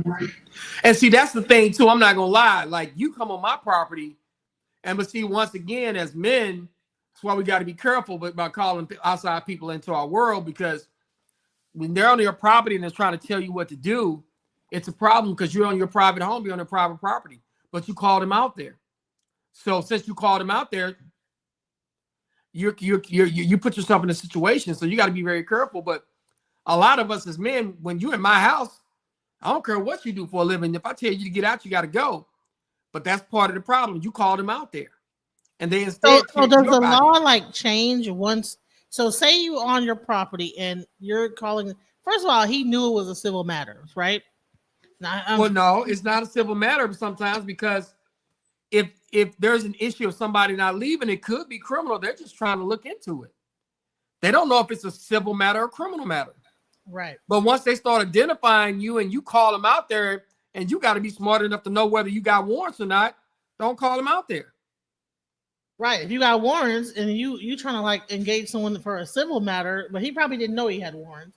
But the weirdest thing is that like he didn't have his ID. He didn't identify himself. But he's on his own property. He's not going to know this and that. But, like, sometimes you're not bringing your ID out when you call the cops. You're just in your little clothes. So should you like have your ID ready when you call the cops? Is that like a thing that you should have ready? If you do, I would have it. I would make sure I don't have warrants, first of all. Second of all, the problem I got, if you're a sovereign citizen, man, you don't want to deal with the police officers like that. Right. They don't really even law enforcement like that. If you're a sovereign citizen, why'd you call the police? Right, exactly. Why you even call them? You already know you at odds with them. I mean, I'm not saying he doesn't have a right to call the police, but let's be honest, right? Some of us know ourselves, right? I know that I need to limit my pride. If I'm at the courthouse, it's one thing. But I know I need to limit my engagement with police officers because I know what kind of person I am. I'm in control of my life. You're not going to talk crazy to me. You're not going to mistreat me. You're not going to violate my constitutional rights. I'm not going to let you do that. And because I'm like that, I try to limit my interaction with the police officers.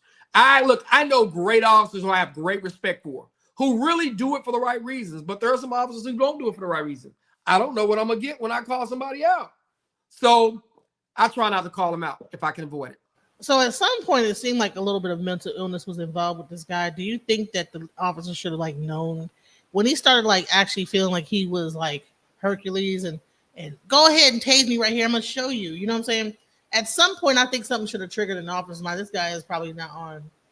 Maybe he's a little bit not even in his right mind, his own self.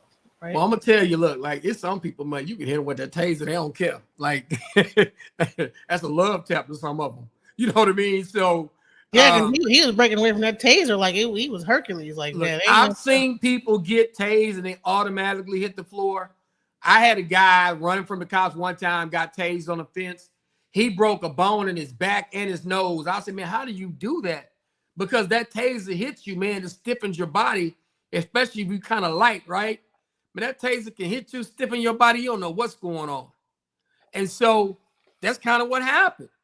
That taser hit him and his body stiffened. So, but some people, you don't know what's going on with them. And then, look, police officers are not mental health professionals. They don't know what a guy's going to do. And then the problem is, once you're trying to take him into custody, if he grabs your gun, you can end up dead. So I tell a lot of people, man, look, when you're dealing with somebody who's having a mental health crisis, man, it's dangerous. But at the same time, you're trying to go home to your family just like you're trying to go back in his house. So I can't get mad at nobody. But at the same time, you got to be careful about how you approach that situation as an officer, as well as an individual, because you fighting the police, you taking the tasers out, and mace ain't working, man. This thing gonna escalate. You got to know, you got to chill. But he was having some issues. So bottom line is that the way that he was dealing with the situation escalated the situation to the point because he was not complying. He was not complying. He already know he's a sovereign citizen. So why you even call him out there? I'm not blaming him for calling the police. He has a right to do that, right? Because I don't want to come off as flippant. But if you know you don't like dealing with police officers, don't call them out there. And if you have to call them out there, you got to know, like, I got warrants. I got to make sure I ain't got no warrants. I know some people, they be like, I ain't even call the police. I got warrants. They gonna call them. You got to know. A lot of sovereign citizens end up having warrants because of the fact that they've been like trying to like exercise the sovereign thing, and so therefore they end up with these warrants and then don't even know they got them. Yeah, or they know they got the warrants and they don't give a damn about the warrants. So, and he looked like the type, he don't give a damn about the warrants. He changed his name. I don't know who y'all talking to. I'm Ben Day, right? They don't care about that. They don't care that you have Ben Day. They don't.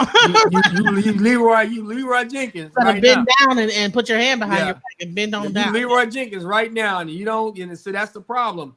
If you know that that's how you're going to deal with them, I wouldn't call them out there. So the whole thing, because I really want to drive this point home. All y'all sovereign citizens out there, all y'all people that think that y'all sovereign, and when y'all get pulled over, y'all want to like go back and forth with the police. Bottom line is that like you don't want to do that because now they have created laws, right, for sovereignty, right? Yeah, because man, listen, you got to give your ID. They're not just gonna let you do what you want to do. And why is the ID important? They need to identify who you are, who they're dealing with, and because they need to be able to identify who they're dealing with. So the first thing that you should do is be able to identify yourself in some kind of way, whether you give them your name, all that, like, what are you doing this for? Why am I doing all that going back and forth? Don't go back and forth with them. Like I had an issue. Remember I told you about my stop. When he asked me, could he talk to me? I was like, no, for what? Because you don't have to talk to him. And when he asked for my ID, I gave my ID. But once he realized I don't have no warrants, I live here, the conversation is over. And so, and I knew that.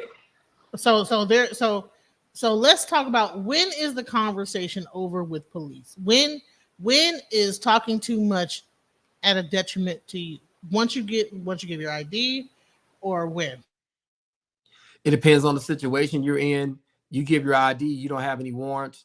They start asking you questions. You don't have to answer the questions. But if it's something that you can answer and not get you in any trouble, you think you can answer it. But I typically, like with that officer that day, I wasn't going to talk to him. That conversation with me and him was over. Because I knew, number one, I knew where I was all day. I was at the damn courthouse. I took my courthouse clothes to put some shorts on and a t-shirt to go to drink, and I was walking back. So I knew where I had been. And when he said what he was talking about, I was like, I've been in trial all day. And I happen to be a lawyer. So I was like, no, I'm not talking to you anymore. I mean, this conversation over.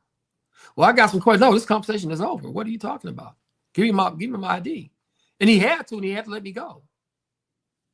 So let's talk about, like, when police pull you over and they say that there is a smell of marijuana in the car. Because that's one big way that people get hemmed up a lot, is that a police officer will pull you over and say, I smell marijuana in the car. What should you do in that case? Don't smoke in your car. If you're going to smoke, don't smoke in your car. I tell all my clients, number one, don't smoke in your car ever. And if you're going to smoke in your car, don't smoke in And your that car means and have a period, gun in the not car. just weed. Don't smoke in your car, cigarettes, whatever. Don't Well, smoke no, in your the reason car. why I say cigarettes, right? Because they can Yeah. say, "Oh, that smells like weed." Any kind Yeah. of- Don't smoke in your car. And then what most people don't understand in Texas, like for example, you can have a license to carry and have some marijuana in the car and have your gun be legal, but because you got a controlled substance weed in the car, because you got the gun in the car, the weed makes the gun illegal. You get 2 charges instead of 1. Wow. So let's talk about that. Having a concealed carry license, and how does that make? So how important is it to like be like lawful when it comes to that? Like, let's go. Well, right now, you can carry now. Unless you're going into certain places, you can carry now. It's very important if you have a. But back in the day, if you have a concealed handgun license, that was important. But now you can like carry. It's open carry in Texas now. So you got to be very, very careful, except places that prohibit it. But you got to be very careful because it's open carry now. That's why people commit crime. You got to be careful. You run up on somebody thinking you're going to take from them, they can pull out a gun and shoot you. Now, me, I typically don't carry a weapon because I'll probably take them damn anger management classes first. I look. I was talking to somebody the other day and they started laughing at me. And I told them, I was like, nah, I'm not laughing.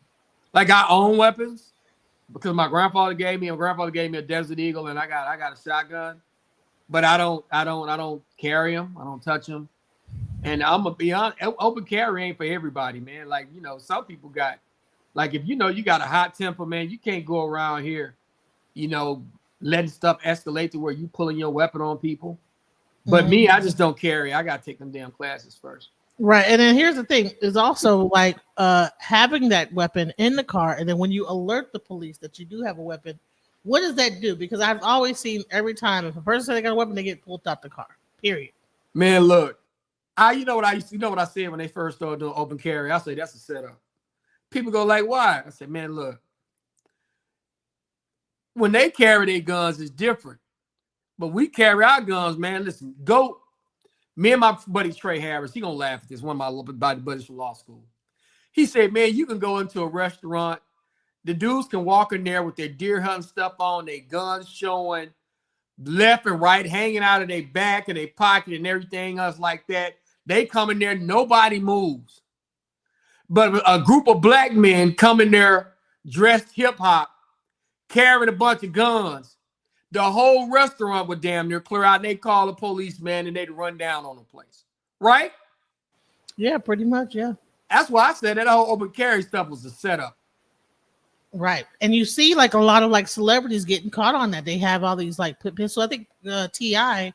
got caught up with like some real serious stuff, like some serious gun Charges. Yeah. So I remember there was a situation where this guy was walking around a neighborhood. I think his mom had just moved there, or he was just walking, and these guys start following him, and they had weapons, and then they started to argue. And I said to myself, this is exactly what I'm talking about. Because you walking around the neighborhood that maybe a relative or friend live in, and these people are asking you, do you belong there? They riding you, following you. You know they got guns. Man, that's a setup. That's a full setup. right.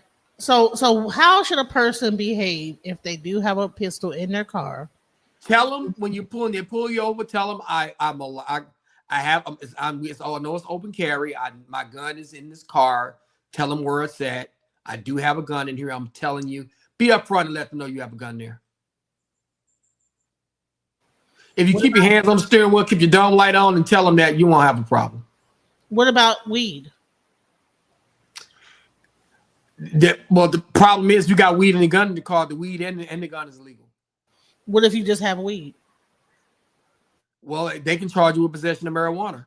Now, a lot of the cases in Dallas don't get filed because of the little possession charges, but you go to Collin County, you go to Rockwall, they still try to charge Rockwall tear. They're still going to arrest you for possession of marijuana. So the best thing to do is to not So, have, and I don't understand why people feel like they got to smoke in their car. Be smoking. no, don't smoke in your car, man. Don't smoke in your car because I had one guy, man, smoke marijuana in his car. He had some dope in his car, some guns, and a whole bunch of other stuff. Got in trouble for all of them because they smell marijuana. And people don't realize how strong that marijuana smell is. I think that they become numb to it, you know, Yeah. because that marijuana, that weed smell is very strong, and they'll be like thinking that they're smelling good, and they spray a couple things. They get it from the corner store and spray that, and think it's going to cover it up. It's like, nope. No, look, I got cologne galore, but you can't cover that weed smell up. And in addition to that, and it goes back to something I said to y'all before, right? I don't do any drugs. I've never done a drug, never tried a drug in my life. And people go like, why?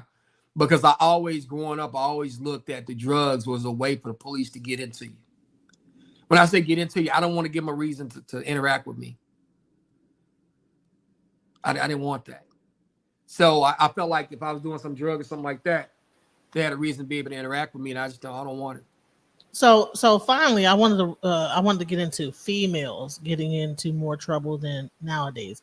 Do you find that you're getting way more cases of women getting locked up? And what would you say about that? I had a young lady. She was robbing people online, robbing it, taping it, and posting it to Facebook. Wow. And that's another thing, social media and crime. Like, so I want to get into that real quick, and then because you know it's about to be the final thing, and then I want to give your final thoughts about like how we need to deal with police. But let's get into that, females, and then social media and how it affects crime and cases. Like, do you feel like, have you lost any cases because they were posting it online and that's the other? Definitely, man. They were posting stuff online. They tell everything they do. They be on their guns, pointing, listen to the rap music. Here they go. They listening to, you know what I mean? They listen to Key Glock, Young Dolph, and Yo Gotti and Moneybagg Yo at the same time, and Lil Durk, and they got the drill music going, pointing to the screen with the gun, flashing money. Man, I'm telling you, I saw so many cases like that. And then when it comes to females, I'm gonna tell you something, and nothing against my sisters, my beautiful sisters. I love y'all, but man, there's some sneaky, conniving women out here. There's a lot of setup stuff happening. I've had a case where this girl set this two different guys were trying to pimp her, and she set one of the pimp guys up, and he got killed right after he slept with her. And see, here's another thing is that too. You a lot of guys will. How many cases do you see where a woman takes the fall for the guy? A lot of women are taking a fall for these guys. They getting in trouble, and they're starting to charge more women. Sometimes these officers know it ain't the woman, it's the guy, so they won't even file a case on the woman. They'll file a case on the guy. And then there's a lot of women out here setting guys up to be robbed, like on these dates and these dating platforms and social media. They're setting these guys up to hit them for licks, cash out scams. I'm gonna sleep with you scams. I'm gonna find out where you're safe at in your house, and then I'm gonna come over to spend the night one day. And while you nod off, she let the guy in the back door. I mean, there's a lot of stuff like that going on in the world right now. I'm seeing that a whole lot. And they're starting to charge women more heftily when it comes down to that, aren't they? These women are gangster out here, man. It's rough out here. Like I try to tell guys, you got to be careful who you sleep with, become involved in relationships with. And if you notice, relationships are different now. Men and women are dealing with each other differently than they have in the past. And if you're a man of means, you have money, whether you're a street guy, a professional guy, you got to be careful who you bring to your house. That's crazy. And then let's go a little bit into like the domestic aspect of things really quick about how things are cracking down when it comes to that, female and male.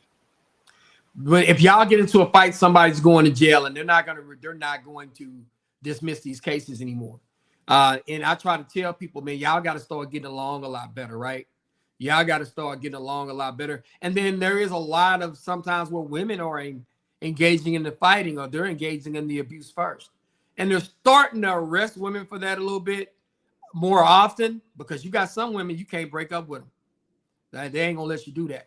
And then on top of that, you have like so it's a lot of time people think that it's a domestic thing, so they feel like, oh, okay, they're not gonna like, that's domestic, right? So, oh well, I could just say that he didn't do that or she didn't do that, and then the police will go away and say, but now the prosecutors are beginning. So let's talk about how the prosecution is changing now. And they're still filing those cases, and what people don't understand, the body cam, right? We got these body cams on, so you call the police out to your house. You and your boyfriend just got into it in the past. They didn't see your face. They didn't see the scars. They didn't see how scared you were. But now these officers are coming out there with their body cam on, right? So they're seeing your eye black. They seeing the distress on your face. They see you got a bruise on your arm. And you're telling the story right after he didn't hit you or she didn't hit you. So they have all that information. So the prosecutors now, they're filing those cases because they got it physically in video what was done. Now they might not have the punch and action there, but they see your eye black, they see your lip bloody, they see you got a scar. If you're a man, they saw you got a scratch on your face. So now they have proof because the body cams are game changers. Body cams, and I'm gonna tell y'all this: body cams and video technology has changed the crime game completely and utterly, because cell phones, they can find out where you been, where you at, when you were there, and how you traveled there, and how long it took you to get there. They can map you. They got geo mapping. And then all of these cameras, there's a company called Flock cameras. Man, they take pictures of license plates. They can find out where you've been if your car passed a certain point. Technology, especially these people running in, doing these snatching grabs, that's over. Technology is a game changer in criminal law. oh, You can't get away with nothing no more, because between people having Ring cameras, doorbell cameras, block cameras, light cameras. wait, so they can access a person's Ring camera that and don't even have to get permission by the property owner? Is that what you're saying? That they don't have to even ask them? There's this company called Flock Technology that's all over Texas, and they actually have contracts with a lot of these municipalities, and they run video, and they take license plates, and they take information, and they got cameras everywhere, like stoplights or stop signs all over the community. They're everywhere. So we need to like really think that, listen, this whole like prison thing is major business, right? It is. Go into that real quick before we go, because it's big business to like put people in prison, into jail, and all this stuff. So let's. No, prisons are big business because there's a lot of investment. Private equity firms invest in prisons because in certain lines of business, there will always be business to do. There'll always be a need for doctors. There'll always be a need for lawyers. There'll always be a need for prisons because people are going to make mistakes and they're going to get locked up. The funeral home business, there'll always be funeral homes because people are going to die. So I tell people there's about 5 or 6 industries, no matter what you do, they're going to exist and they're going to be profitable because people are going to continue to get in trouble. So if I'm an investor and I know that I can invest in a prison and it's going to bring me a profit, I'm going to get involved in prisons because people are going to continue to get locked up. And as a people, as the African Americans, my people of color, black, brown, whatever, or my people that are underprivileged, we got to be smart. I mean, black people have put themselves in a situation where they're going to jail and they're spending all of their wealth paying lawyers, myself, but paying court fees, bondsmen, all this other stuff. They're reducing their ability to earn by getting criminal charges. But let me tell you something. We are in a dirty cycle. And politically, Democrats or Republicans, I don't think, Republicans, you got the racists over there. The Democrats, you got the status quo over there. I'm upset at politics, period, because I think both of them have their reasons for not helping us. Right. So I was actually fixing to vote for Dr. Cornel West, because I was like, out of anybody, I don't agree with either side, but really, so one final question is going to get really, really scientific. AI. How do you think that AI in the future is going to affect law enforcement? It's going to be a game changer because artificial intelligence, they have artificial intelligence right now in some of these stores. They got what they call, face recognition, right? So that's part of AI. AI, because you can generate fake videos and fake evidence. It's going to be something you can do fake voices. I mean, the internet and technology itself, like Nipsey Hussle said, it's like a gold mine. It's going to be like the gold rush era. So who leads in technology sometimes can control how the future of America and the future of our people go. And so AI is going to be a problem because you can make videos, you can make somebody look like they did something, said something, look a particular way, and it could be completely computer generated. AI is going to be a game changer. And it's a game changer for a number of reasons because to me, it places more power and the powers that be, and it gives us, especially as African Americans and people of color and the underprivileged, even less power. And it places power like out of the government into the hands of the corporation. Exactly. And those corporations are going to figure out ways to monetize. Google, Facebook, Flock, Elon Musk, Twitter, X or whatever his name is. X, exactly. Robots coming out, and I'm like, y'all think these robots are cute? It can cook for you, but honey, that same move that can like flip up a pancake could be the thing that smack you across the face and knock you across the room. So I'm like, this is the future. And even in New York right now, they have like law enforcement dog like lawn like type of things that are like monitoring the airport. I mean the sub system. So it hasn't quite hit everywhere yet, but I'm like, y'all don't even realize how much closer to like what's that thing on thing called iRobot, all of that stuff. Yeah, man. Listen, you gotta realize that the game has changed to a point. Sorry about that, y'all. The game has changed to a point where technology is going to be a game changer and it's within itself. Do you think that lawyers are going to get replaced by AI at some point? Nah, I think they'll try, but the problem is every situation is different. And I always tell people will pay for a number of things. People will pay to stay alive, and they'll pay to stay out of jail. So listen, and you don't want a robot handling your situation that keeps you free. So listen, this has been a great live. It's been 2 hours and 7 minutes. Did you realize that much time has passed on? I hadn't, but it's been great talking to you, Monica. And I just want to give the people the game. And if there's ever an opportunity, if you ever want me to come on live again, then we definitely will do that again. And also so that people know, I can be reached at attorney Calvin D. Johnson at gmail.com as my email. I can be reached at www.theywon'tletmeout.com. And that is my website. It's funny, I use that from the song Locked Up. And so I do criminal defense. I do a little bit of entertainment law. Shout out to my brother, my Dixon brother, Seven the Great, hip hop artist, him and Puka Leroy. We're going to be releasing a song pretty soon. It actually has a Jodeci sample called I Got Your Back. So we're going to be doing the video for that pretty soon. I want y'all to look out for this weekend on Sunday. My great friend A.L. Smith and my brother Charles Harper. A.L. Smith is a director. We did a social justice movie called He Never Came Home. And it's the story of Lehman Howard. He was a guy back in the day, 40, 50, 60s, that got convicted of murdering a white woman in Louisiana, but he had mental problems.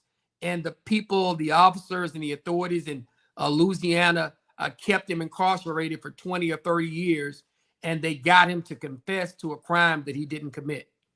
It's called He Never Came Home. We're going to be in Shreveport on Sunday. If you want to go on YouTube, you can put up He Never Came Home and A.L. Smith, and you'll see the documentary is going to be released Sunday. Shout out to A.L. Smith. He never came home. We're going to be in Shreveport at the theater down there. It's going to be a sold out venue. So shout out to Angela Smith. She also did a documentary on human trafficking. And so he never came home after 7 years, and then Macon is there. So we appreciate this. And if you want to get in touch with me, www.theywon'tletmeout.com, attorney Calvin D. Johnson at gmail.com, or can be reached at one of the two numbers, 214-565-5600 or 469-583-3663. Or you can find me on Facebook as I'm with Calvin Johnson or attorney Calvin D. Johnson. I got several different tags. Or you can, or there's a show that we used to do, is I'm no longer doing. It's called It's On Us. But that was my campaign slogan when I ran for city council. But next time we'll talk about politics. But this won't be my last time on your show. And if you ever need a legal analyst on any of your conversations, hey, Monica, I'll do anything for you. I'll be glad to come on again. We love you. And I love that you got your own podcast. And I hope anybody watching this, subscribe to her podcast. We want you to enjoy it. All right. Thank you so much, Calvin. This was a great stream. It was, man, so enlightening. And I can't wait to have you back on. I'm gonna make up some things for you to come back on, because it's very important to hear from our lawyers, people that's in the law enforcement. It's you'd be surprised when I went, when I went to jail, how many African Americans are in law enforcement. We kind of like are a stakeholder in that. And so we need to utilize our people that are in this. Why are we going and then we're the main ones running it? It's crazy to me. You know what I would tell people, the biggest problem that I had with people, sometimes they don't want to hire their own to represent them, and they need to take a different look at that, because we are putting other people's kids through school using other lawyers that are not like us, right? We need to start trusting our own to represent us, to understand us, and we need to start doing business together and have the money circulate in our own communities. Shay, thank you so much, man. This was amazing. I thank you so much, Calvin. This was a great live, and I appreciate you so much. Thank you so much, though. So the final thing I want to say is, I want you to say, you know what? I'm attorney Calvin Johnson. This is Alchemizing Energy, and I'm bringing darkness to light. I'm attorney Calvin Johnson, and this is Alchemist Energy, and I'm bringing darkness to light. We love Monica Lockett. We love her show. Do what you got to do. We love this podcast, and I'm going to subscribe. We want you to subscribe too. Thank you so much. Peace. All right. Take care now. Alchemize your energy. Darling, let your spirit be free. Don't give up. Keep on pushing through. Now is the time. It's all up to you. Alchemize your energy. My friend, let your spirit be free. Don't give up, keep on pushing through. Now is the time, it's all up to you.